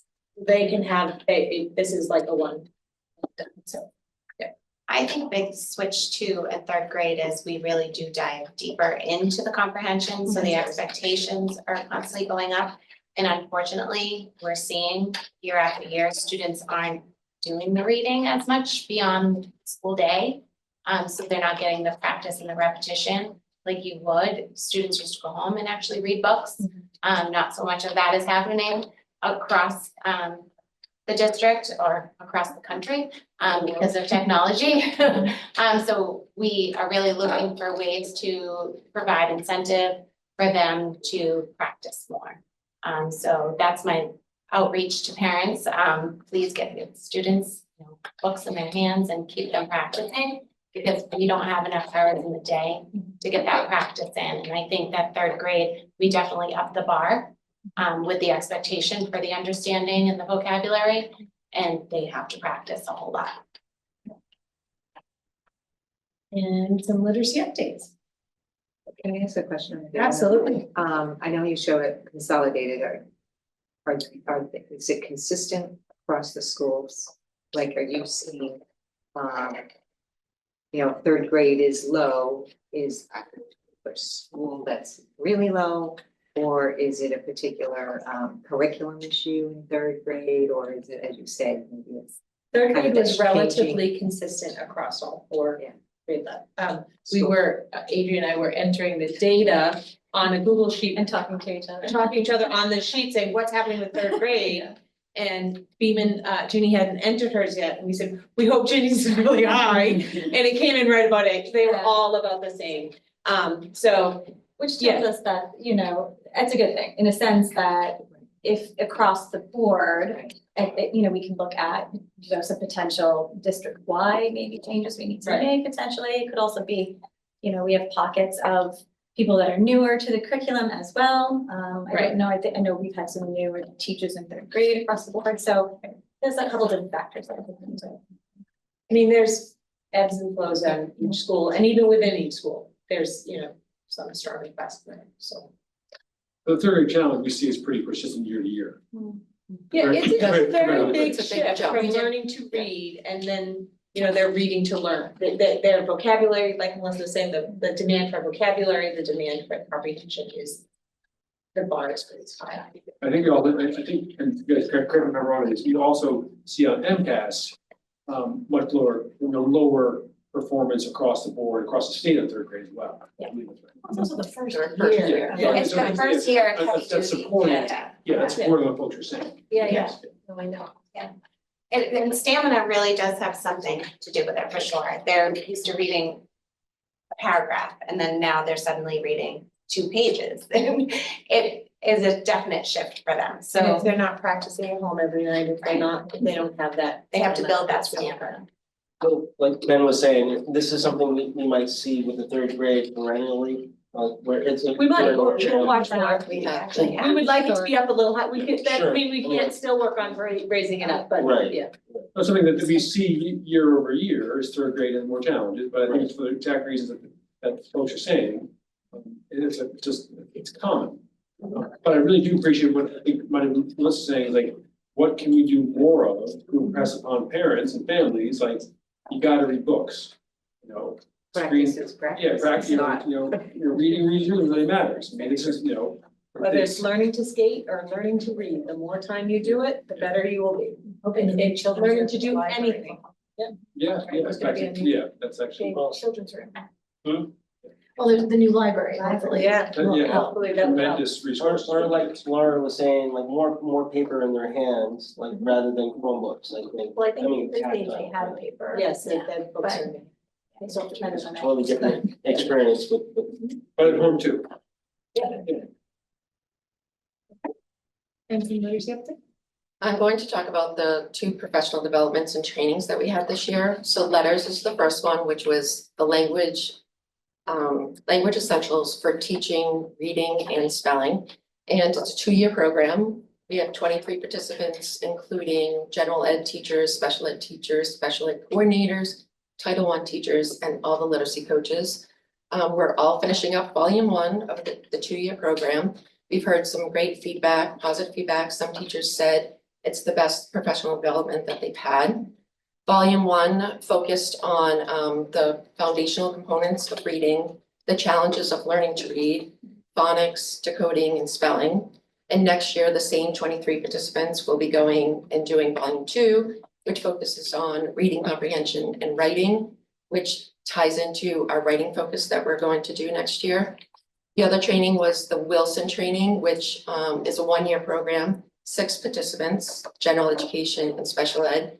And that's, they focused on the content knowledge, research, science research-based strategies, and they had a specialized supervised practicum with Wilson trainee that had to come in. It's designed for 1-to-1 or small group instruction for students who are reading and spelling at below grade level or have a language diagnosed disorder. All trainings are very intense. They take a tremendous commitment from educators who take them. The 2 groups have been very diligent about going to all of the lessons and doing all of the trainings that they need. They can't, like for letters, they cannot miss a training. They have to make it up. There's only so many makeup days for the whole group. So if one person misses one, they're taking up a makeup group for others. And so it's really a nice group of teachers that are really supporting each other in this. And at the end, we will have 23 teachers that are experts in this. And the Wilson training is the same thing. So it's really impressive at how dedication of the teachers are doing. And we've only missed, one person unfortunately just had to miss, but made it up. So out of 23 of us, and we've had 6. And that's a whole year, so Yes. yeah. I'll talk a little bit about just supporting release days that we had this year with Great Minds of the publisher of Wit and Wisdom and some of the work literacy leaders are doing. So we had 3 district-wide release days this year. They're half days for each grade level, kindergarten in the morning, 1st grade in the afternoon, or switched, and then 2nd and 3rd and 4th and 5th. We had an implementation specialist here from Great Minds, Janika, and she came to work with teachers and teaching Wit and Wisdom with urgency. We did ask for a custom session because now they're working to support into their 4th year of teaching it and some in their 1st. We're already seeing this, I wouldn't say divide, right? But people at different levels of implementation. So naturally different or differentiated PD themselves. So Janika came in and did a really great job of talking about what it means to teach with urgency. And then we focused on streamlining and determining entry points for leaning into different concepts based on the learning objectives in order to build that background knowledge and create proficient writers. So she was really helpful. She's newer. We're newer to the company, no, maybe just to us as an implementation specialist. We had a different one last year, and the beginning of this year, but, we've been having these district-wide release days the last couple of years, and they've been really beneficial, so. we'll Continue that. And then, we continue to have literacy leaders. This year we met once a month. We have representatives from each of the elementary schools. We meet at East Veterans. And we work on advancing literacy in schools. We're sharing some of the letters training that we were doing. We were talking about some of the things like Melissa will be talking about with a new program, supplemental program that we're adopting in 4th and 5th grade. So they helped us with some of the work there. And some of those teachers actually did some task-based work. So those are the next slides that we might go to in just a minute. But we are thinking about revamping the way we are working with and utilizing literacy leaders to the best of their ability next year, and also giving teachers and other teachers a more opportunity. So instead of having the same literacy leaders every month, us coming together, instead we're thinking of having open working sessions. So we would send our survey teachers, we had a decent amount reply saying they were interested in coming together after school for a little paid time to work together for, and I think we're gonna focus on writing, differentiation, streamlining, the same things that we've been working on this past year. So that will be a continuation into next year. And allow more teachers at the table, and allow us to, build the capacity amongst staff, which is really great. We have a lot of teachers doing a lot of really great work in wisdom. So they'll be able to also share their knowledge. Stephanie, do you want to just quickly jump to the next slide and then we'll go back to this one? I'll do that. Yeah, okay, sorry. So I just wanted to show you some of the work that some of our task-based hours, particularly the literacy leaders are doing. So Rachel Vaz is the kindergarten teacher at West Parish, and she's using the knowledge that she gained through letters training. She's one of those proponents. If you ask her about it, she says it's the best training she's had. She's learned so much. She implements it as she learns it in her classroom. And this was some of the work she's done. She's creating these letter keyword sound cards based on foundation cueing, but having the sound production of their mouths, which is so important in order for them to see the production of it. But those are some of the mouths of her students. So each of her students' mouths are represented, and she's creating this, and there will be a sound wall, it will be up on her wall, and she'll be able to refer to it, and they'll use them when they're doing their drills during foundations. But then you'll see their little mouths, which are adorable. And everyone will be represented in her classroom this year. And then she'll be sharing that out with other kindergarten teachers, specialists, anyone else that would like to use that district-wide. And then Amy, if you want to go to the next one, after that. Oh. And then the other task-based work that Jen Grant was working on was spending time mapping and streamlining wit and wisdom. We did a lot of this work in module 2 together as teachers during those release days. And then Jen took some extra time to go through modules 3 and 4, still working on it, but in an effort to achieve our objectives in modules 1 through 4. We have 4 modules in each grade level, and we can't really get to that 4th module. The program is so dense and so meaty, which is wonderful. But we do need to get to that 4th module, right? There are certain concepts, especially the writing itself, that we're not teaching all of the standards if we're not, especially for the writing and some of the grade level, we're not getting to that 4th module. So we're trying to figure out a way to do that, and this is some of the work that she did. And she'll be sharing this out, same thing. We have a Google folder where, Google Classroom for each grade level, and literacy leaders and other people in documents like this for all teachers at grade level, anyone working at that grade level district-wide to use in their practice and in their classroom.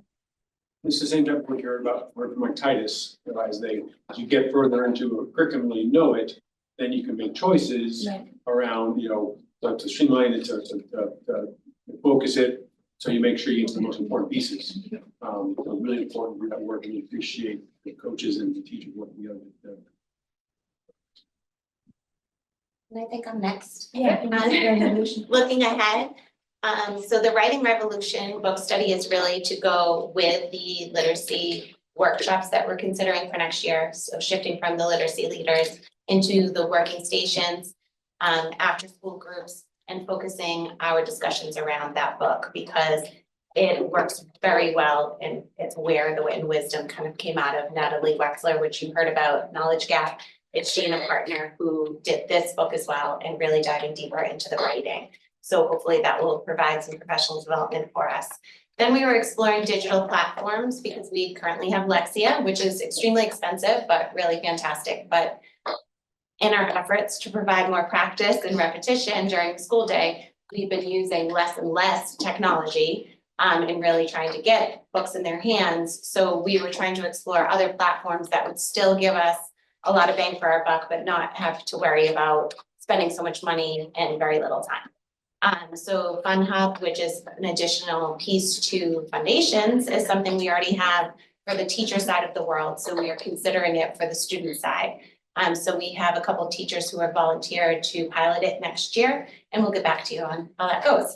And then we have Geodes, which is a great bridge between the foundations and the Wit and Wisdom program, which we have had K-2. And it was very exciting. It felt like Christmas at East Bets the other day when enrolled 5 more boxes of the Geodes for all of our classroom teachers as well as our language-based classroom. So this is really the bridge and what we're always constantly looking for that practice, for not only the content with vocabulary and comprehension, but as well for the phonics.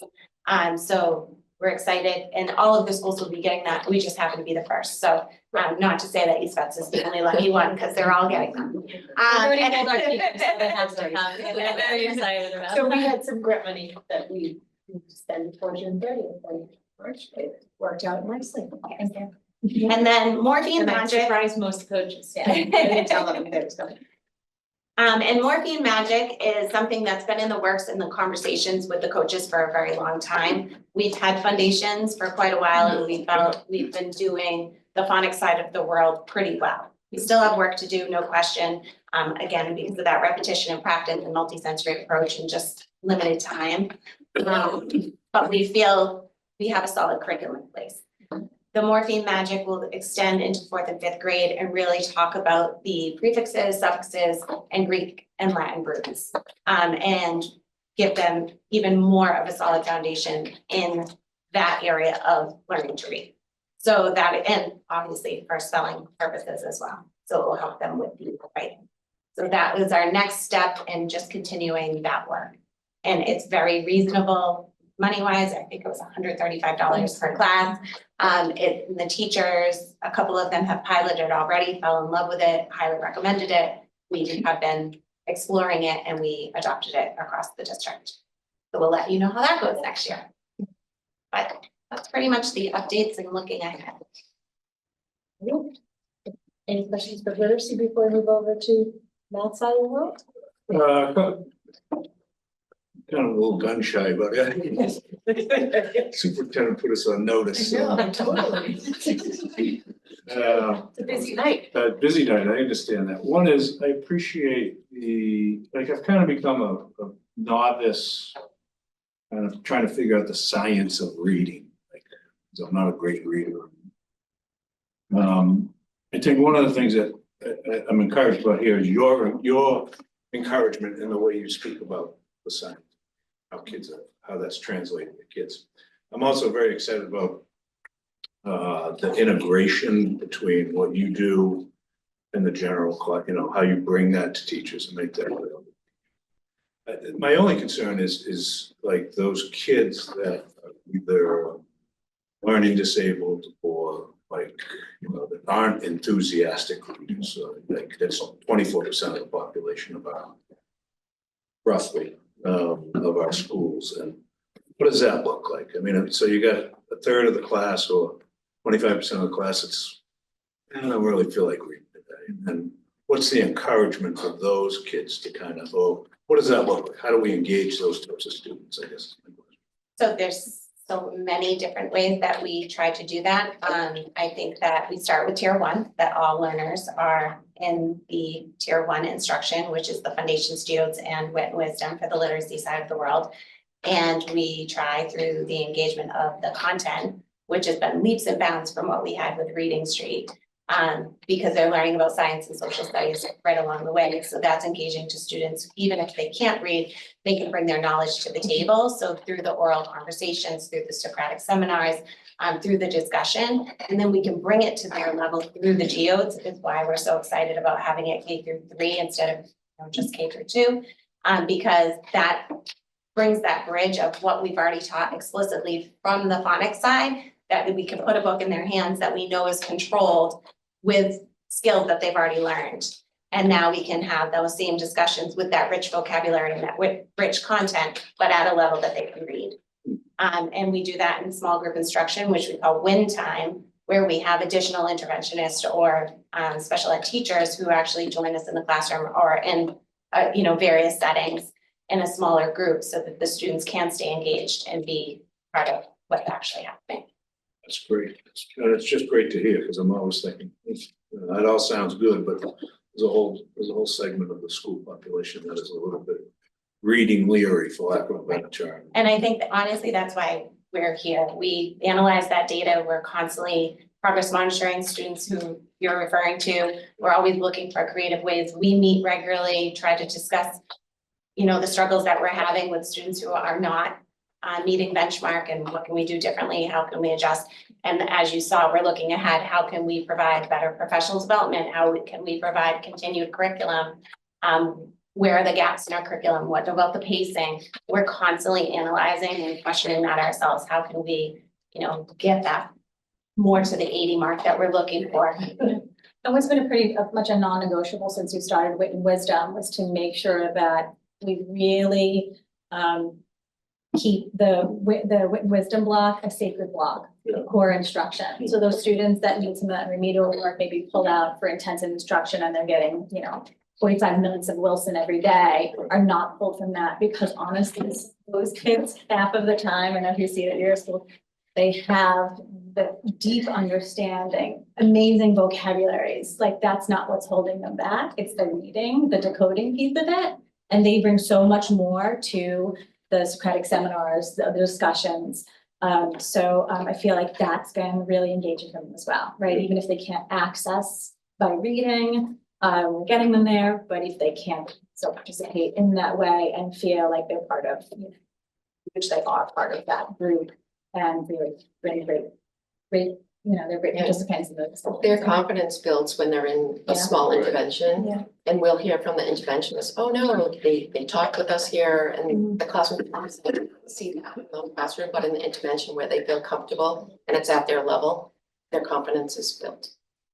If they're acting out, the first question you should ask is how well do they read? Yeah. And if they're not reading well, that's why they're, a lot of them are acting out. Because I know that I have the math hat on, but as a parent, to be very honest, my daughter is part of that percentage. She's in third grade at Weaver. Since kindergarten, she's always stressed she does not like to read. She struggles in it. It's not her strength. This year specifically, she has gone from a student that's been in the deep red, to a student that is yellow. She's still lower yellow, but she actually comes home and she says how wonderful her reading teacher is. She says how much she loves reading now. Just through Wit and Wisdom, they had a shark unit and the teacher put streamers up and they had made shark projects, and she's never liked reading. And she actually comes home now and wants to read, even though she might not be at grade level. But I think that it's strictly because of the Wit and Wisdom and the programming and just feeling like she's part of the class, even though she gets pulled from conventions as well. I'd have done something if I had Wit and Wisdom. Doing just fine without it. But if you do want the sort of extra help on the science of reading, we have some people here who can support you and anyone else. But it's not a couple hours Expert though, on it's it. not like, it's not a 10-minute conversation. Just go through Instagram, those Instagram reels.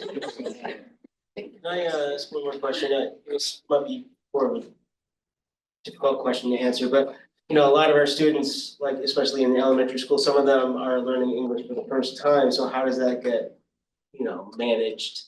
Take that one, since my population. So So it's interesting, and I think it's definitely a work in progress, and we are learning more and more as we go.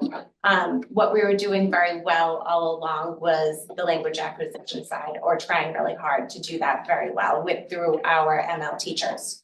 What the missing piece was, some students would come to us in third grade and had so many gaps in their learning and disruption in their skill instruction that we were realizing that we needed to build those together.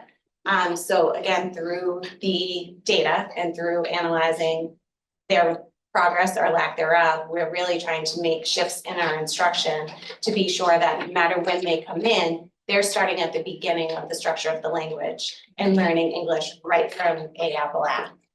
So we are taking a lot more time with them to really fill in their gaps of the literacy skill side of the world rather than just the language acquisition side.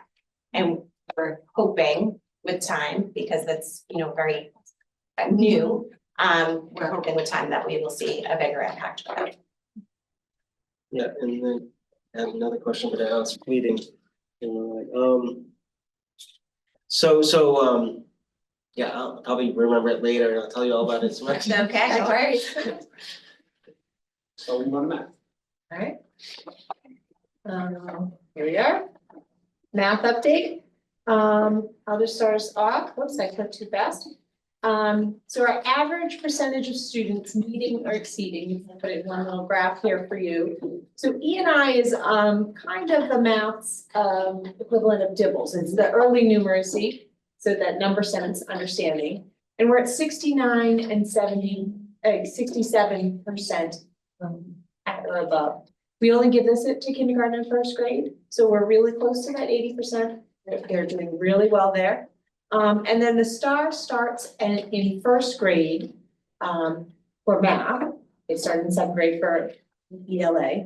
And there's as a district, we're right around the 50%. It is interesting that second, third, and fourth, all of the same number. We double checked. That is accurate. It was not a mistake.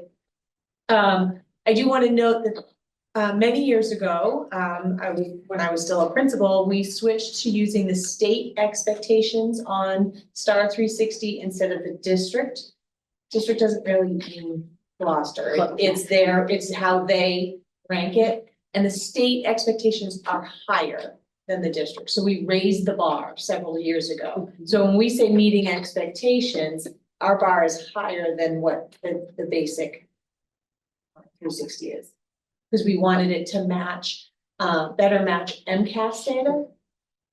So it meant if they're meeting or exceeding, they should be passing the MCAS. STAR calculated it to match the Right. Massachusetts. Right.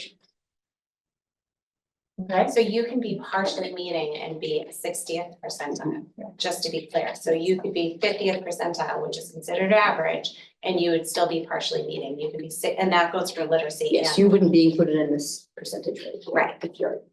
so we have a very high bar for meeting or exceeding. Okay, just to put that to be out there. So here's our early numeracy, the E&I for kindergarten and first. Tremendous growth in kindergarten from beginning, middle to end. Really recognize the kindergartners and people The- did this year. Yes, amazing job our kindergarten teachers have done and our kindergarten students. And then again, we want that downward trend for the red and it's been great. First grade as well, a little leveled off here in first grade, but still at a good percentage. And so then moving on to STAR 360, which similar to ELA is more about the concepts versus the numeracy, right? So we go deeper into the understanding of math. And we have our beginning, middle, and end, first grade, second grade, and third. And we're seeing those downward trends. Most of our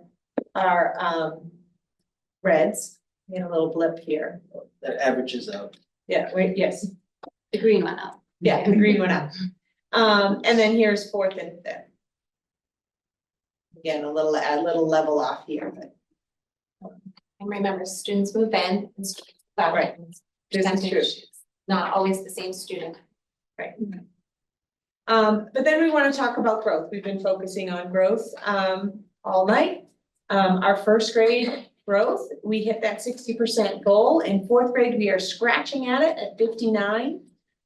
Very happy with second and fifth in the 50s. And again, that third grade class has a little, it's higher than it was in literacy, but it is in the 40s, 47.5. Okay. So happy with most of the growth, and where we see it's not where we want it, we'll dive in deeper and kind of decide to figure out what we can do there. This is where I'm going to hand it over to our amazing math coaches, because a lot more to explain on this slide than us.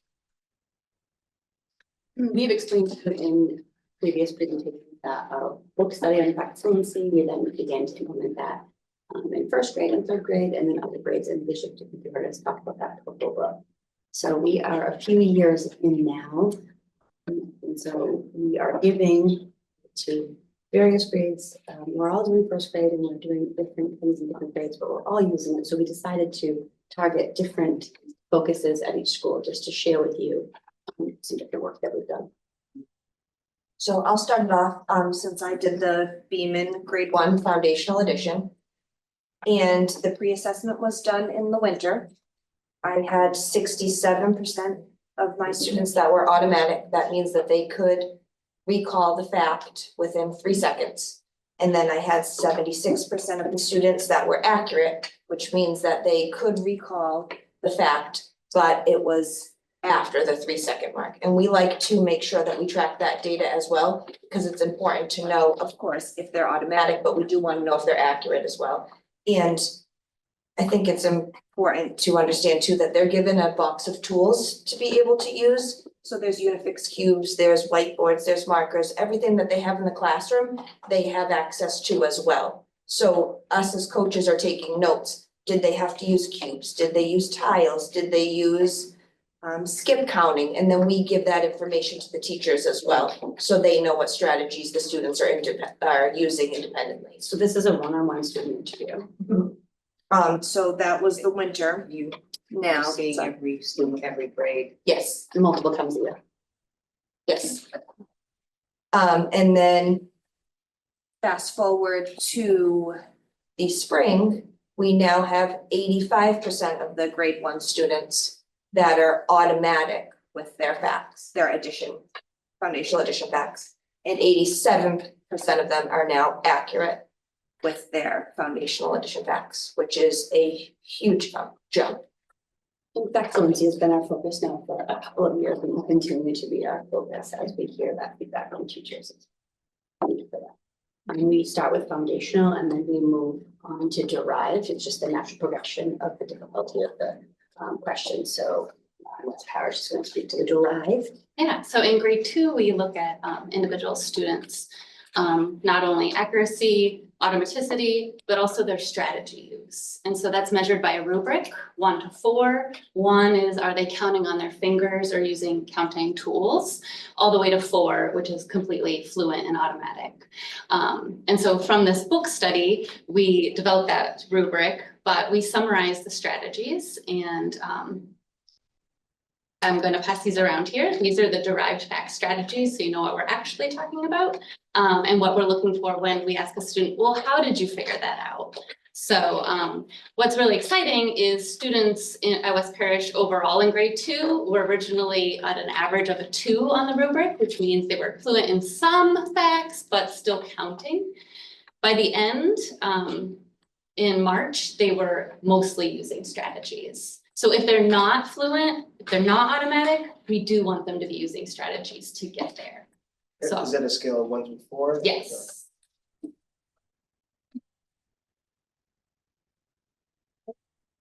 So those two that we spoke of are talking about the same students in the same grade level over the course of 1 year. Lauren's going to speak about something a little bit different. Yeah, it's fun, cool. I mean, we all do the same grades as we talked about. We all do first grade, but I wanted to see where they ended the year at their end of first grade year. They ended at 85%. And then last year in first grade. And then I wanted to continue to interview them and see where they ended at the end of second grade. And they're now at 95%. And this is including all students. So this is the population that you had talked about in concern. So these are all students. These are students that maybe on IEPs, English language learners, and so they're continuing to make progress, and this is 95% automatic, like they just know them. So the work continues, and I just wanted to highlight that because it's important that the work doesn't stop at just one grade. Those foundational facts are important and growth continues to happen.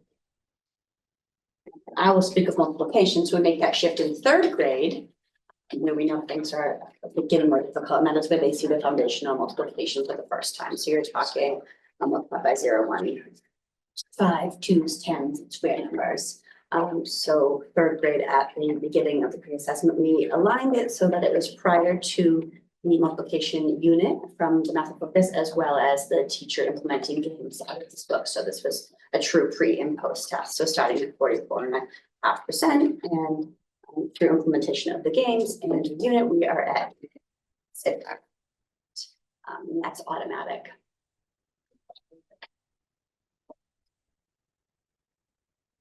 Superintendent added, thank you. There it is, sorry.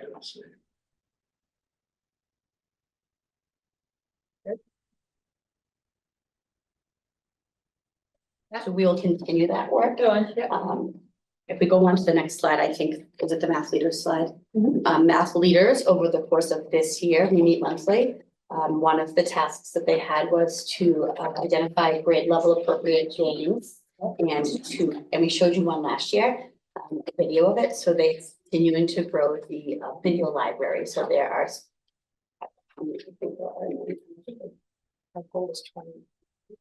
Yeah, close to 30 videos of the great games being implemented, so a teacher could quickly go into this drive, watch the video, and say, oh, I think that would be appropriate for my class, and then having to, look at the books and find the chapters and I get materials, it's all right there in the drive. So we grew that to about 30 videos this year through our math leaders. Another thing our math leaders have done is to develop STAR customs and continue to revise them. So you saw the data on the STAR 360 for math. There's another tool within Renaissance where you can develop your own assessments. And so the STAR is an adaptive test. So students receive all different questions, all different levels of questions. Teachers don't know what questions students were being asked. With the STAR customs, we've developed them to align with report cards so that teachers can choose the questions. We're implementing them across all grades, and students can even go back and see how they did on the STAR custom, which they really liked. So that was a P work that we did last year. All grade level teachers were present to select the questions, and this was our very first year of implementing it for all the report card blocking terms, so they had an extra piece of data and evidence for report cards. And that was all teacher created through professional volunteers. We did have some grade levels too that after they implemented it, went back to the drawing board and said that they didn't find this question to be as beneficial, so they went back and found a different question for a different standard. Yep. Yep. And it also keeps continuity within the district, so all of the grade level teachers have the same type of assessment to give the students when it comes to report cards.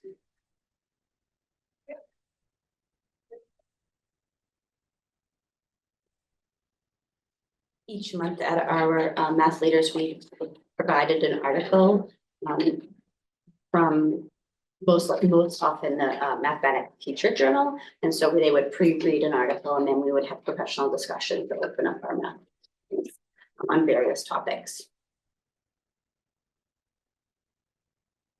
We talked a lot about already the interviews that we do for fact fluency, so we continue discussing that work, as well as how to approach mistakes that students are making and how to properly teach. Those articles did help provide a lens to look at math a little differently. A lot of teachers were really excited and they would read the article and then they'd implement it in their classroom or tell their colleagues, which was exciting. Teachers brought up things that they wanted to explore, so we would find articles for that month, for next month, or the upcoming month, things to try to speak to it, what they bring for a question or concern. And then for summer engagement, we also met as leaders and went over the big summer bingo boards that were sent home last summer. And we analyzed what questions were answered most, what questions were answered least. And then each grade level teacher decided they thought it would be a little more beneficial, instead of having a K to 2 bingo board and a 3 to 5 bingo board, each grade level leader made their own bingo board. So this year, students will be receiving one going into the grade level that they're entering next year. That way students aren't seeing the same questions Each year. in the same bingo board every year. So this is an example of what will be going home, and many of them actually put the fact fluency games on the back for students to work on their facts. And then the QR code is still in the middle so that you can access the parent handbook for math.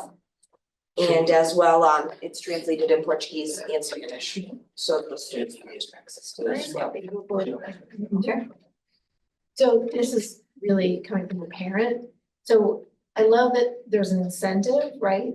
But I always have a question about that incentive. So they're supposed to do the board. The incentive is when they get back to school, if they hand it in, they get a gift. But do they? Well, we They're say a prize, celebrated. yeah, Right, a okay. prize or a A celebration. prize or Yeah. celebration. They're recognized. I just find as they get older, Mhm. it gets trickier Oh, of course.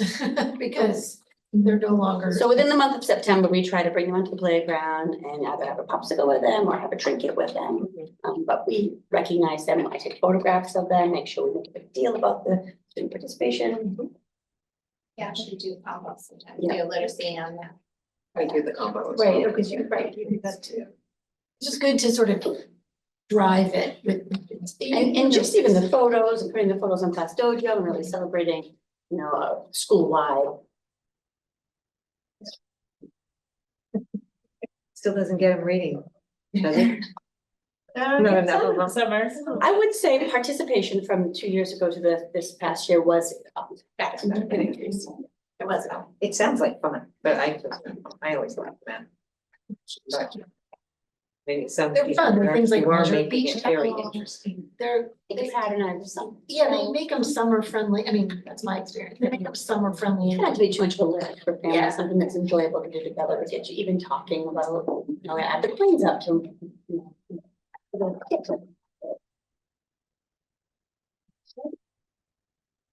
As always, we have our summer book study. Yeah, so we're going to continue our, back in the past. I don't know if it was K-12 received back, I believe so. We've had some keynote in a lot of work at the middle school. We had a keynote last year with someone that works with KD Novak, but so the UDL has been a common discussion across the district for a while, and we'll continue to be. Universal design for learning. Yes. So continuing that work, she just came out with a new book, Universal Design for Learning in Mathematics, Instruction K-5. And so we are going to offer it as a book study this summer to align with the district initiatives for inclusive practices. And again, meeting those needs of that population that you had concerns about. It drives teachers to have a lens to purposely plan within curriculum, whether it's with wisdom or mathematics, and bring down barriers to allow all students to be available for learning and find success. So. I believe at our last meeting or one before, we requested professional development on AI with our district, so we partnered with the. Yeah, so we said to complement that, your math is going to continue with the work. How many And times sheets. did your group meet, your book group?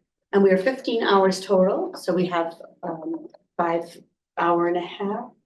Yeah, FaceTime meetings, and then they have the reading and some homework that they provide to us. So I'm going to take this opportunity to show a photo from a second grade data team meeting, being led by Shannon Browski, who's in front of the class there. That I had the opportunity and pleasure to sit in a little bit with Jody. And I was taking the opportunity to think of one, wonderful to be in a classroom with teachers and professionals talking about student data. And not only that, doing a couple things. One, really being appreciative of the data that Shannon put together. And also really utilizing it and being excited about what's showing about their students, but also progress that they weren't necessarily sure about, but it was affirming. Also, it was affirming, but also there were some surprises, some really good surprises for some students. But it's just a visual of the work these folks do.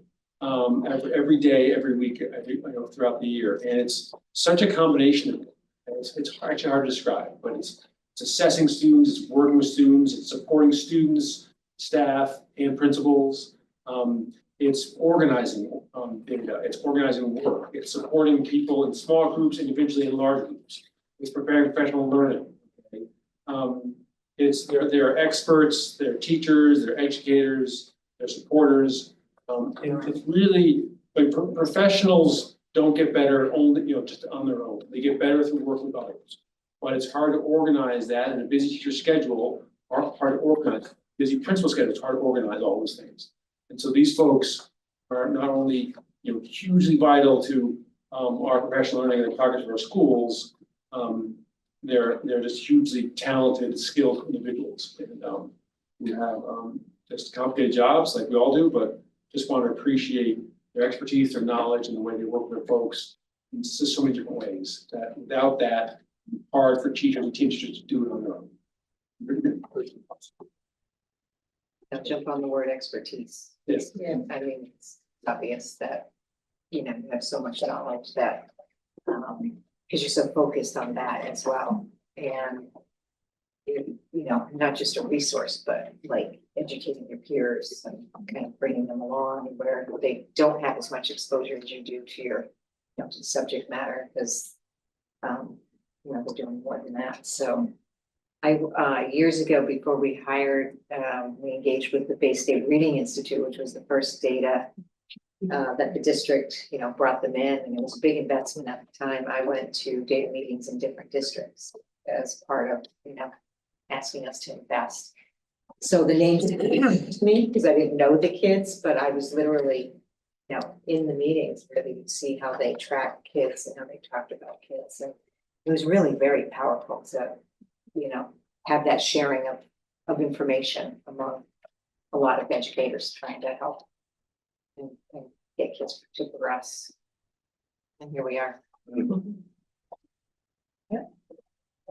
Yeah, this is always one of my favorite nights of the year, is bringing you in and having you kind of talk to us about the work that you're doing. And I think if I had one thought, one request, it might be, I'd like to see, like, at some point, I don't even know what it looks like, but maybe have a teacher be a part of the group, as well, just so we can say, oh, that's how it's integrated into your own classroom. But we'll probably have some We teachers do, here. again, second grade teachers, just thinking, you and I were just having a conversation about data meeting that we had yesterday. Not here on the spot.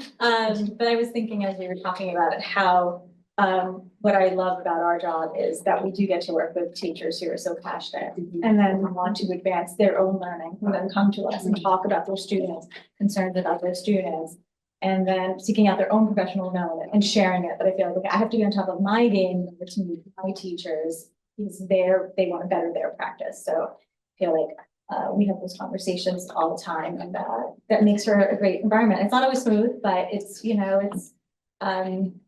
and communication is obviously really important, and makes it. I wanted to And I'm speak to making a that. mental note to begin this kind of meeting earlier next year, so that we're not keeping you as late as this, because Well, it's really important, and as it is like one of our most informative and enjoyable. The good Because news we is, don't see a lot of, right, we see the principals and they're enjoyable, but it's still nice to see all of you. I think a few years ago, we brought some of our leaders with us, just to. yeah. We could. And we did when we were piloting and then rolling out with wisdom, but I'm sure we should have, there are plenty of mentors that would be willing to, and eager to share what they're doing.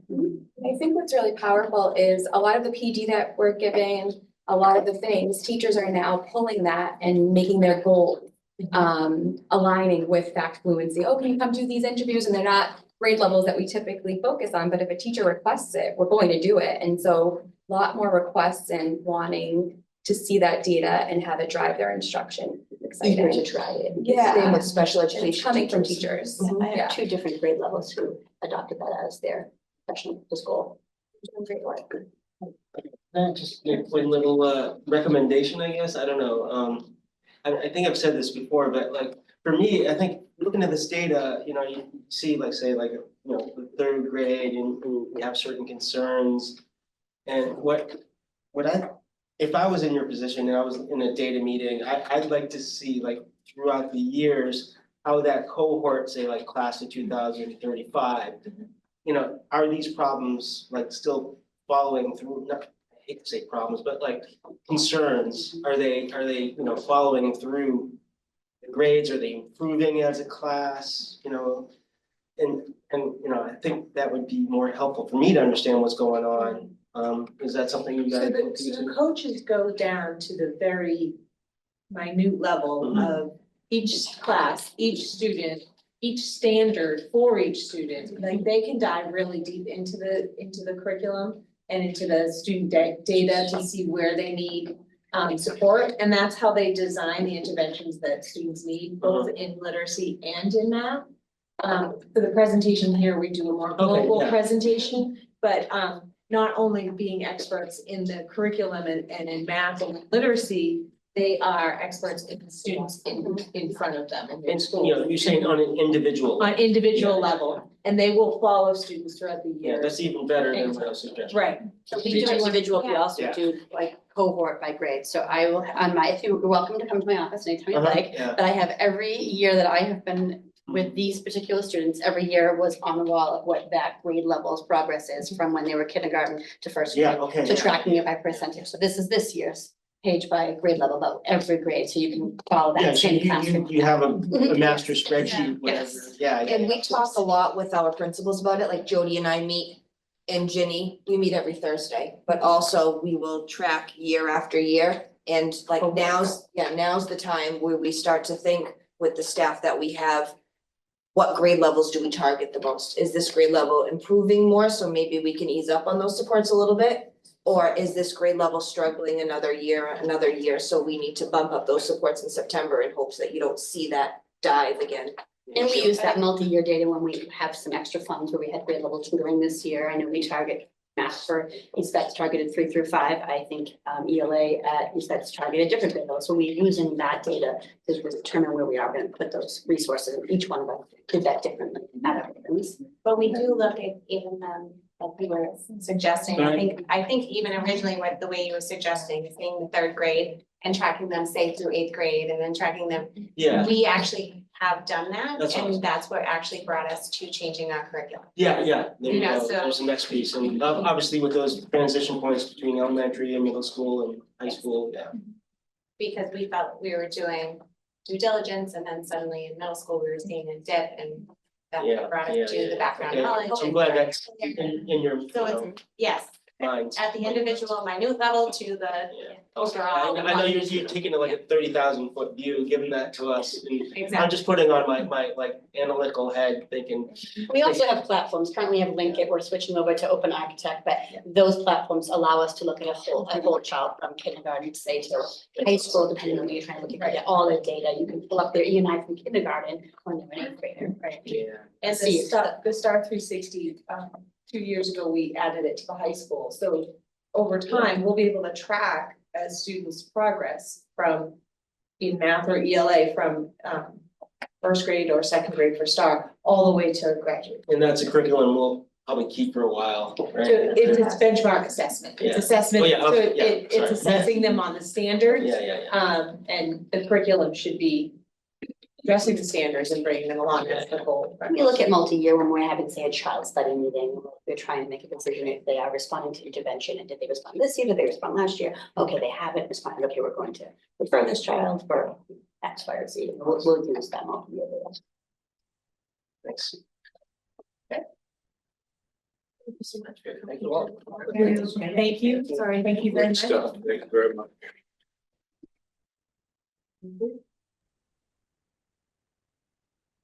Bye, thank you. Thank you, Caitlin.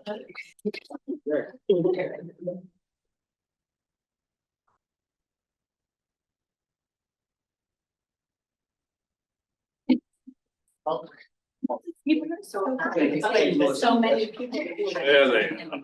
It's not that scary, it's not new, you're doing it already. Yeah, for flexibility.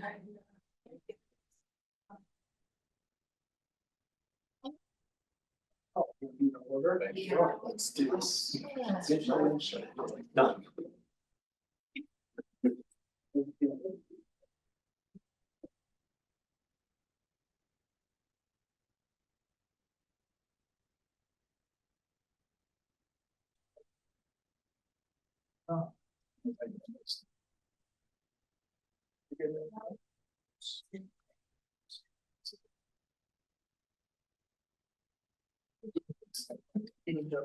I enjoy it.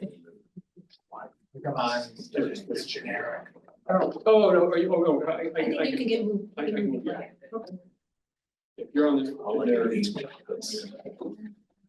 Yeah. There we go. Well, the other folks on that? We all need it.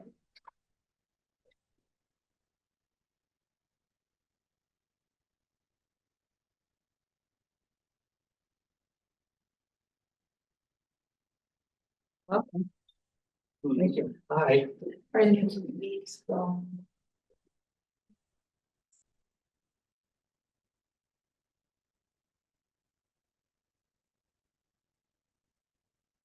Presenting.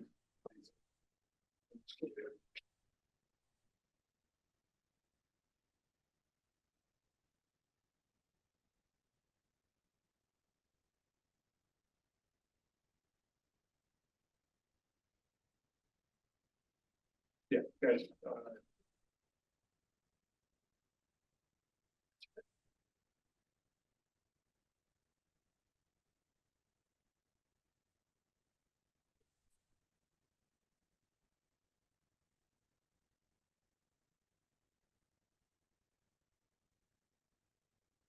Share.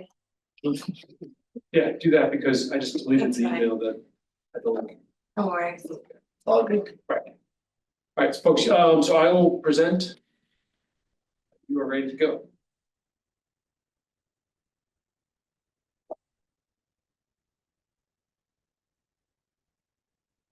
Yes, if you want to start talking, start talking.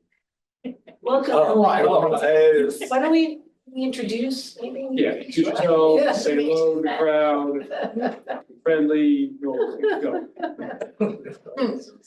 I'm Ken Short, I'm the principal at Palm Cove. Matt Fusco, principal at East Veterans Elementary. Jody Ginodi, principal at Beaman. Talina Immel, principal at West Parish.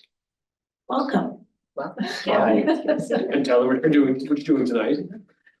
We're gonna present the school improvement plan. And you can actually move to the next slide. Here we go. So our first goal, it's the same as last year. It is built around our math and literacy instruction. And over the last hour, you heard from our coaches all the work that we're doing,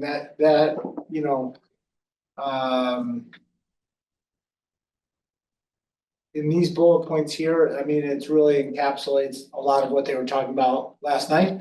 Very fortunate to have the coaches, we deal with the urgent and the important every day, and oftentimes the urgent pulls us away from the important.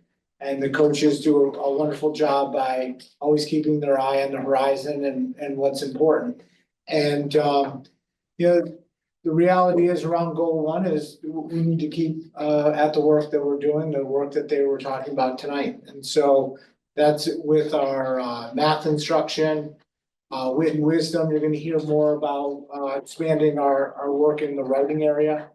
But our work in foundations and phonics.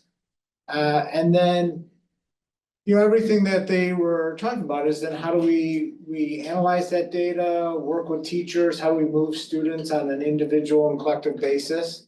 And doing that through, meaningful data meetings, kind of planning time, and the additional learning walks that we had the end of last year. And so, that's it in a nutshell in terms of continuing to do the work that they talked about over the last hour.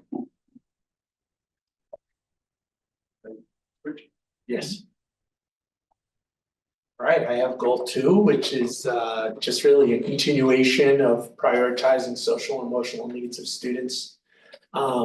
providing, tier 2 and 3 interventions to just really, as much as the learning that goes on in literacy and math, kids are also doing a lot of learning about socially and how to get along, and that goes on through our whole lives, but it really goes on in the elementary schools. And so we're constantly working at this as well. And this year we're really trying to just, the first thing I'd like to talk about is the social skills groups. They're just so important. They're run by our school adjustment counselors. They could be helping students with anxiety, getting along with each other, issues within the classroom, learning issues. It's really just so important, the work that they do. And they just really provide a scaffold for kids to just be able to get through the day safely and happily. The other thing is that all of us have been working on school-wide expectations, just in the common areas of our building. I think I kind of got to jump on that a little bit because we were opening up the new building at East Veterans. But we're always looking at the recess areas, playground areas, the bathrooms, cafeterias, hallways. And like I know at East Vets, we have 3 simple rules for the cafeteria, which is sit, eat, and have a nice conversation. Keep it nice and simple, and it's something everyone can follow. And we just do that. We're trying to look at ways around.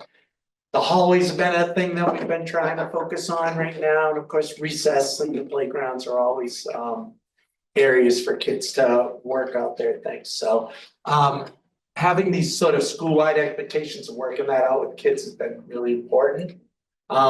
So that's something we've all been developing and trying to start the year off in the right frame of mind and going over those things again.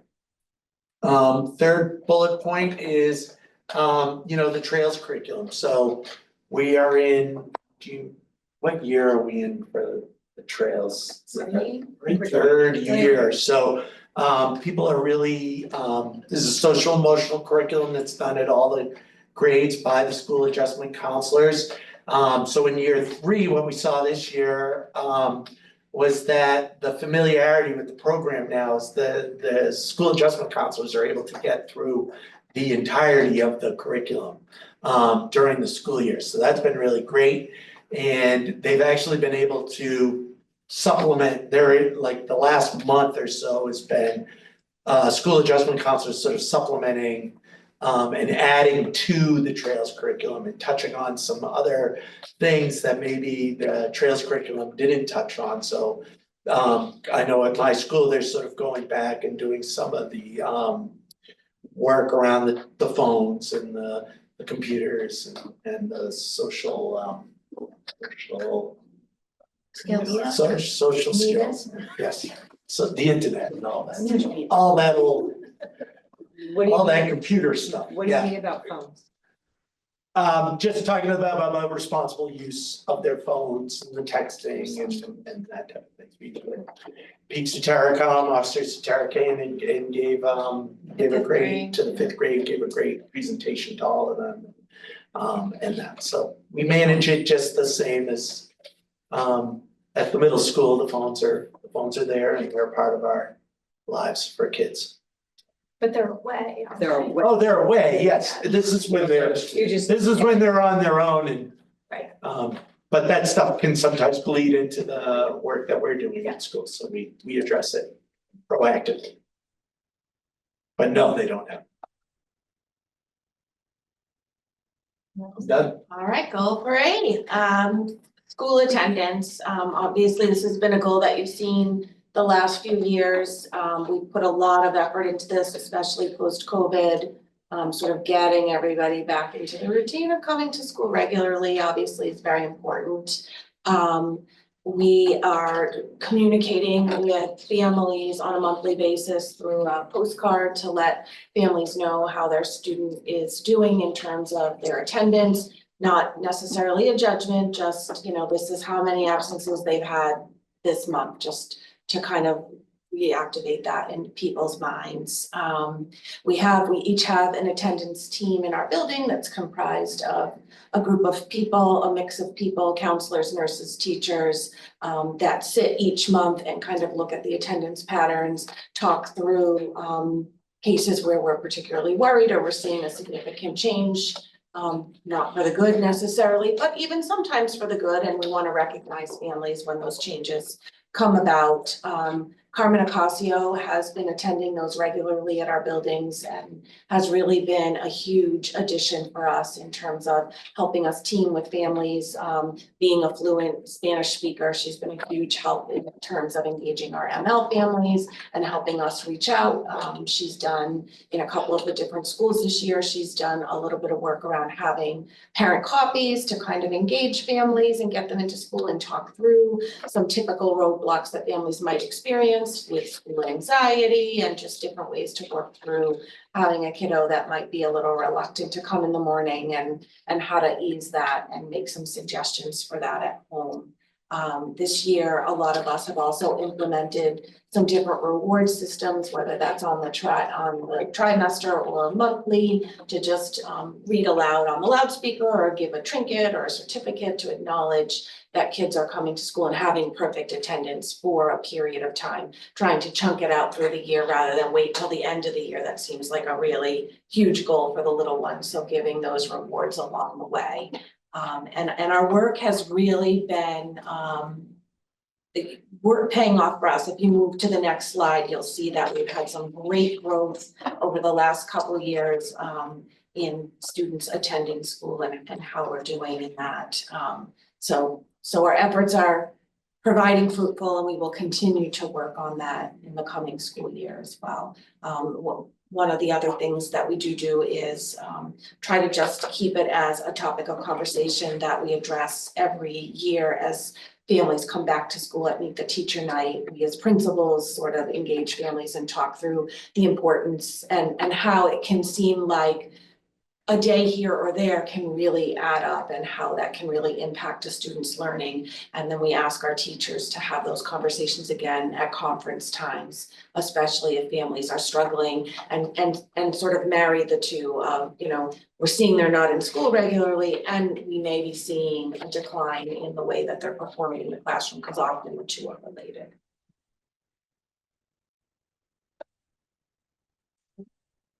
So I get to talk about what's new. I think the coaches really actually covered it for us, but there are a few, we're not really changing too far off of the course.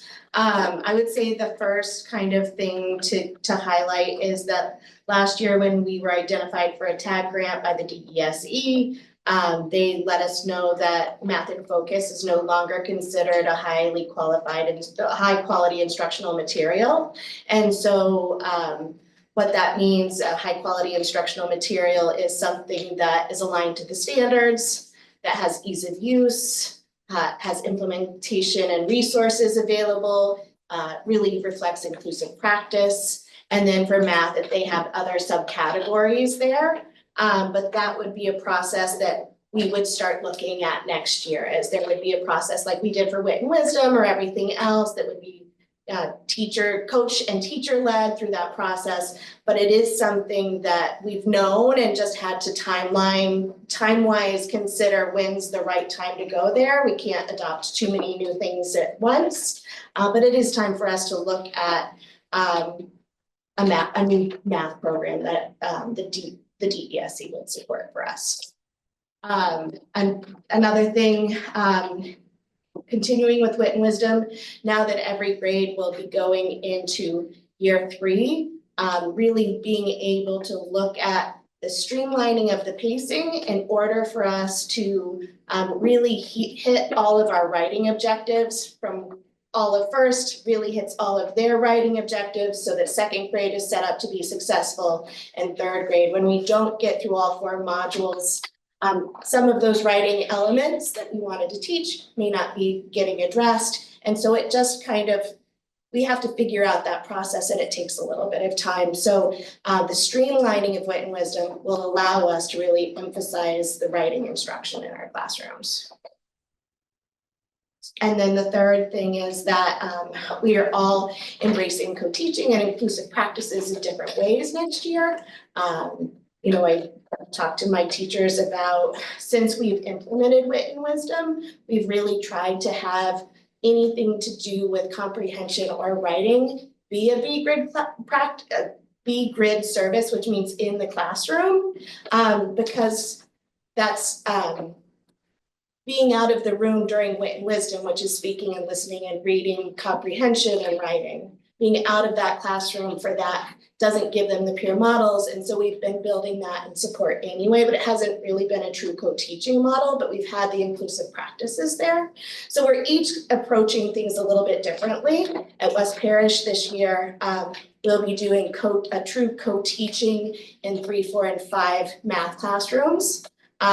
We have one special education teacher who is really passionate about math and helping all teachers and all students really have that through line as we look at that 3, 4, 5, how do we build that for students? She's passionate about that, and so we then have classroom teachers who will partner with her, and we'll start there, and then we'll expand into literacy as the years go on. And then each person here will kind of talk a little bit about what co-teaching will look like for their building. So at Beaman, we are currently using co-teaching in the 4th and 5th grade, and we will be adding 3rd grade next year. In those classrooms, we have built in a model of platooning, which means that the students see all 3 of the teachers for different subject areas. So think about your middle school and high school days in terms of the setup. What is a little bit more unique is we also are asking teachers, 4th and 5th have been doing this, and we're bringing 3rd along this year, to do a flexible grouping model so that students don't move lockstep by the homeroom that they're assigned into each class. It's not like because you started in classroom A, your first subject is math. We really try to take a look at student data in ELA and in math and try to design groups of students that ideally would benefit from being instructed together, and then identify those that would benefit from being instructed with a co-teacher, a co-special education teacher in the classroom, and then one group that might even need a paraprofessionals for support in the classroom. And then we mix those groups up. And what's nice about that is, as we go through the year, we're constantly taking our data points through our district assessments. So that changes often because, take math, for instance. Well, you might be terrific at multiplication. When we get to the division unit, maybe that's not your thing and you're struggling more. So you have the benefit of moving from a less or more supported classroom based on what your data is telling us that you need. So we're building that in the 3rd grade this year. And so all of our 3, 4, and 5, our upper elementaries will benefit from that. At East Veterans, we're going to be doing co-teaching in grades 2 and 3. Co-teaching is familiar to some of the staff at East Vets, because Veterans was a co-teaching school. So a lot of us still remember and use it. So grade 3 is going in full bore to co-teaching.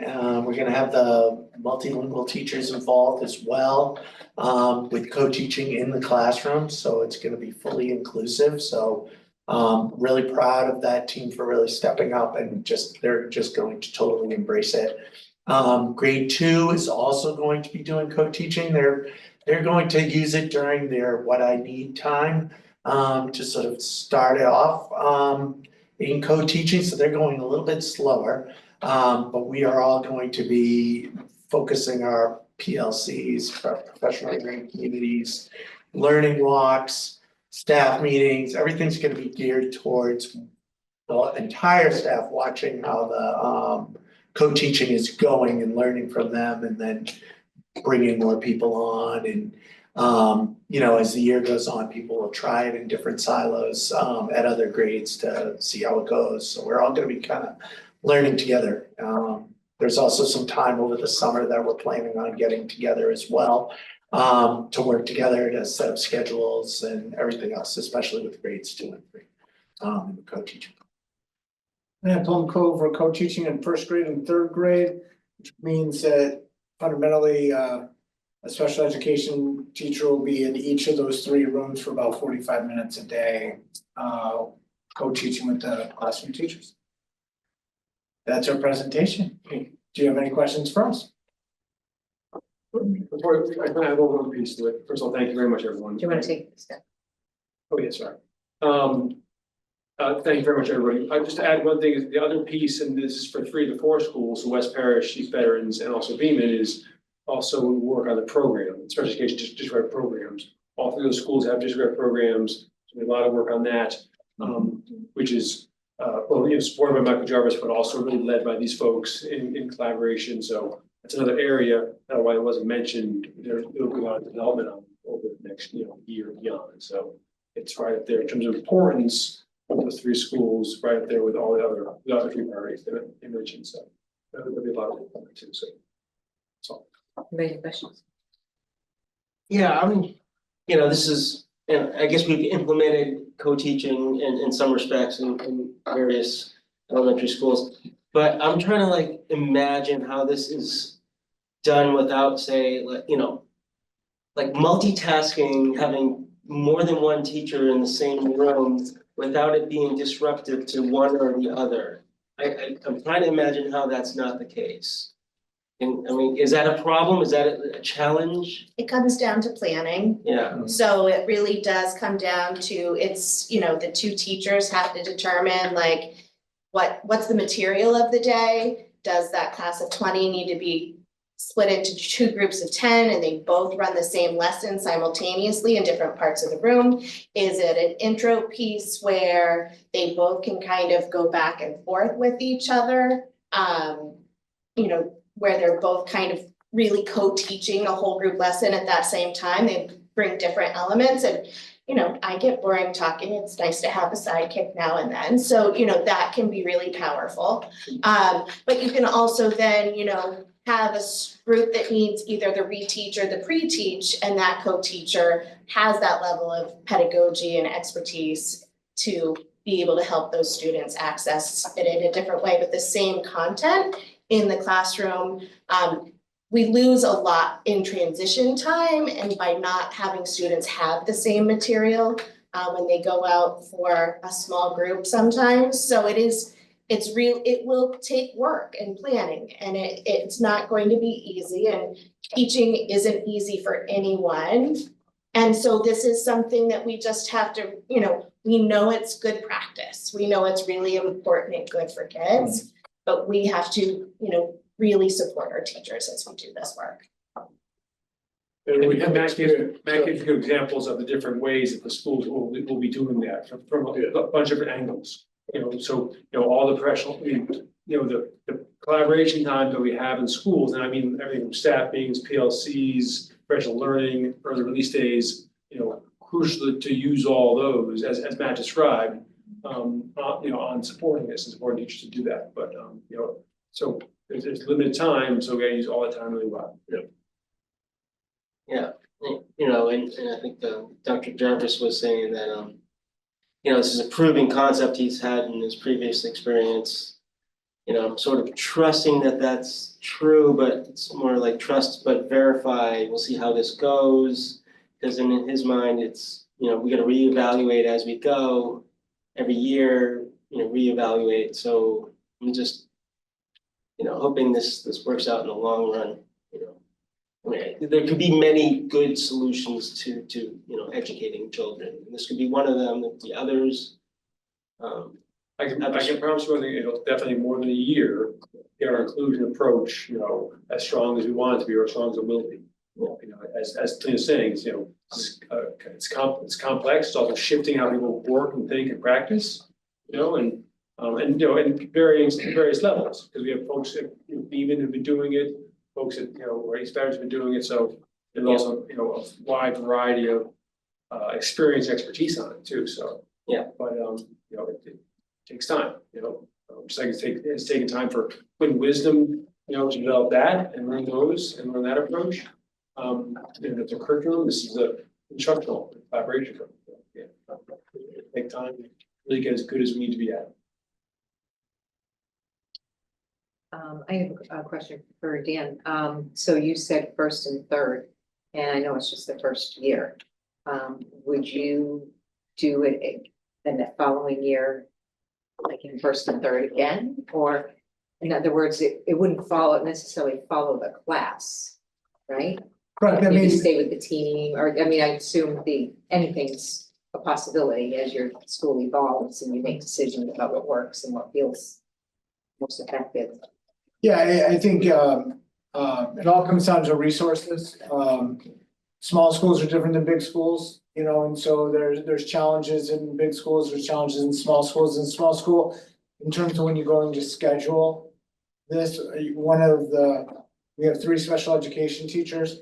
So looking at areas in which we could capture the most amount of kids, where that teacher who's going in and spending 45 minutes in a room is capturing more special education students than say 2. So there were natural parts. You look at the schedule allows and everything, 3rd grade into 4th the following year there's a critical need there. But again, in terms of just the staff we have now, it's maxed and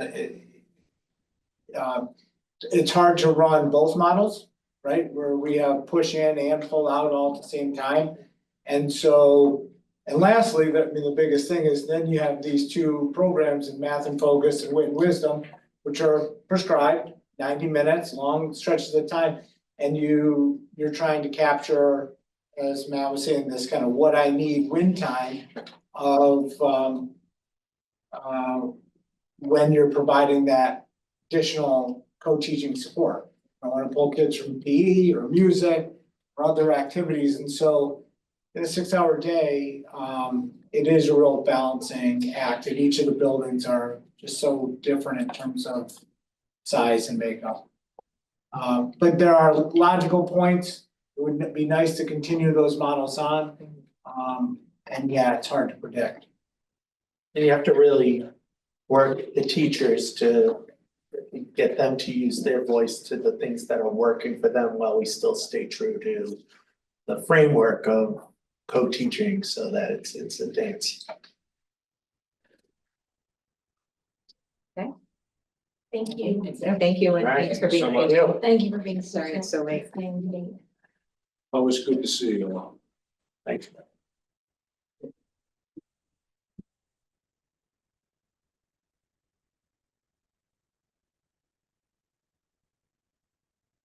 There are no subcommittee reports this evening. And any subcommittee meetings. The next item of business is action. We have one grant to accept. Move that we accept the Gloucester Education Foundation Spring Summer STEAM Camp Grant in the amount of $18,835. Okay, seconded, all in favor, say aye. Aye.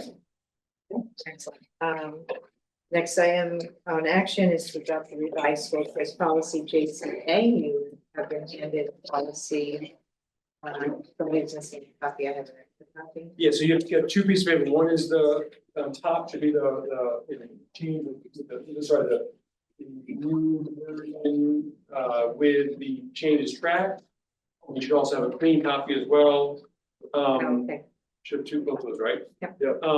So the changes made from last time are there in bold in paragraph 7. We're just making it crystal, we went, had this community discussion about how to, limit this, not exception, but sort of, extenuating circumstances related to when a family's residence becomes in a temporary is uninhabitable. We narrowed the language to the specific example we've been talking about, fire. So natural disaster or fire. And then at the end, there's also discussion about, how long should that be? So we were saying 6 months, but then can be extended to the end of the current school year. Okay, but not go beyond that school year. Okay, we'll try to capture that. Those are the changes based on the conversation. I will just remind folks that paragraph 6 is new, but you've looked at it a number of times and the discussion sort of moved on from there. And then paragraph 7 is needed. So those are that's the full extent of the changes in this policy. Most changes in the policy is paragraph 6 and paragraph 7. I mean, I think that covers it, you know, we talked about 6 months and then the new part reads, with permission of the superintendent, it may extend to the end of the current school year. I think that's a prudent course of action. Like, it allows flexibility Yeah. on the part of the student. Yeah. So I just have one question about paragraph 6, which relates to 12th graders and graduation. Yeah. If a family knows they're moving, and when I say moving, I'm thinking they're moving to an adjacent town. I'm Okay. not thinking they're moving to Yeah. somebody's job Yeah. in a different part of the state.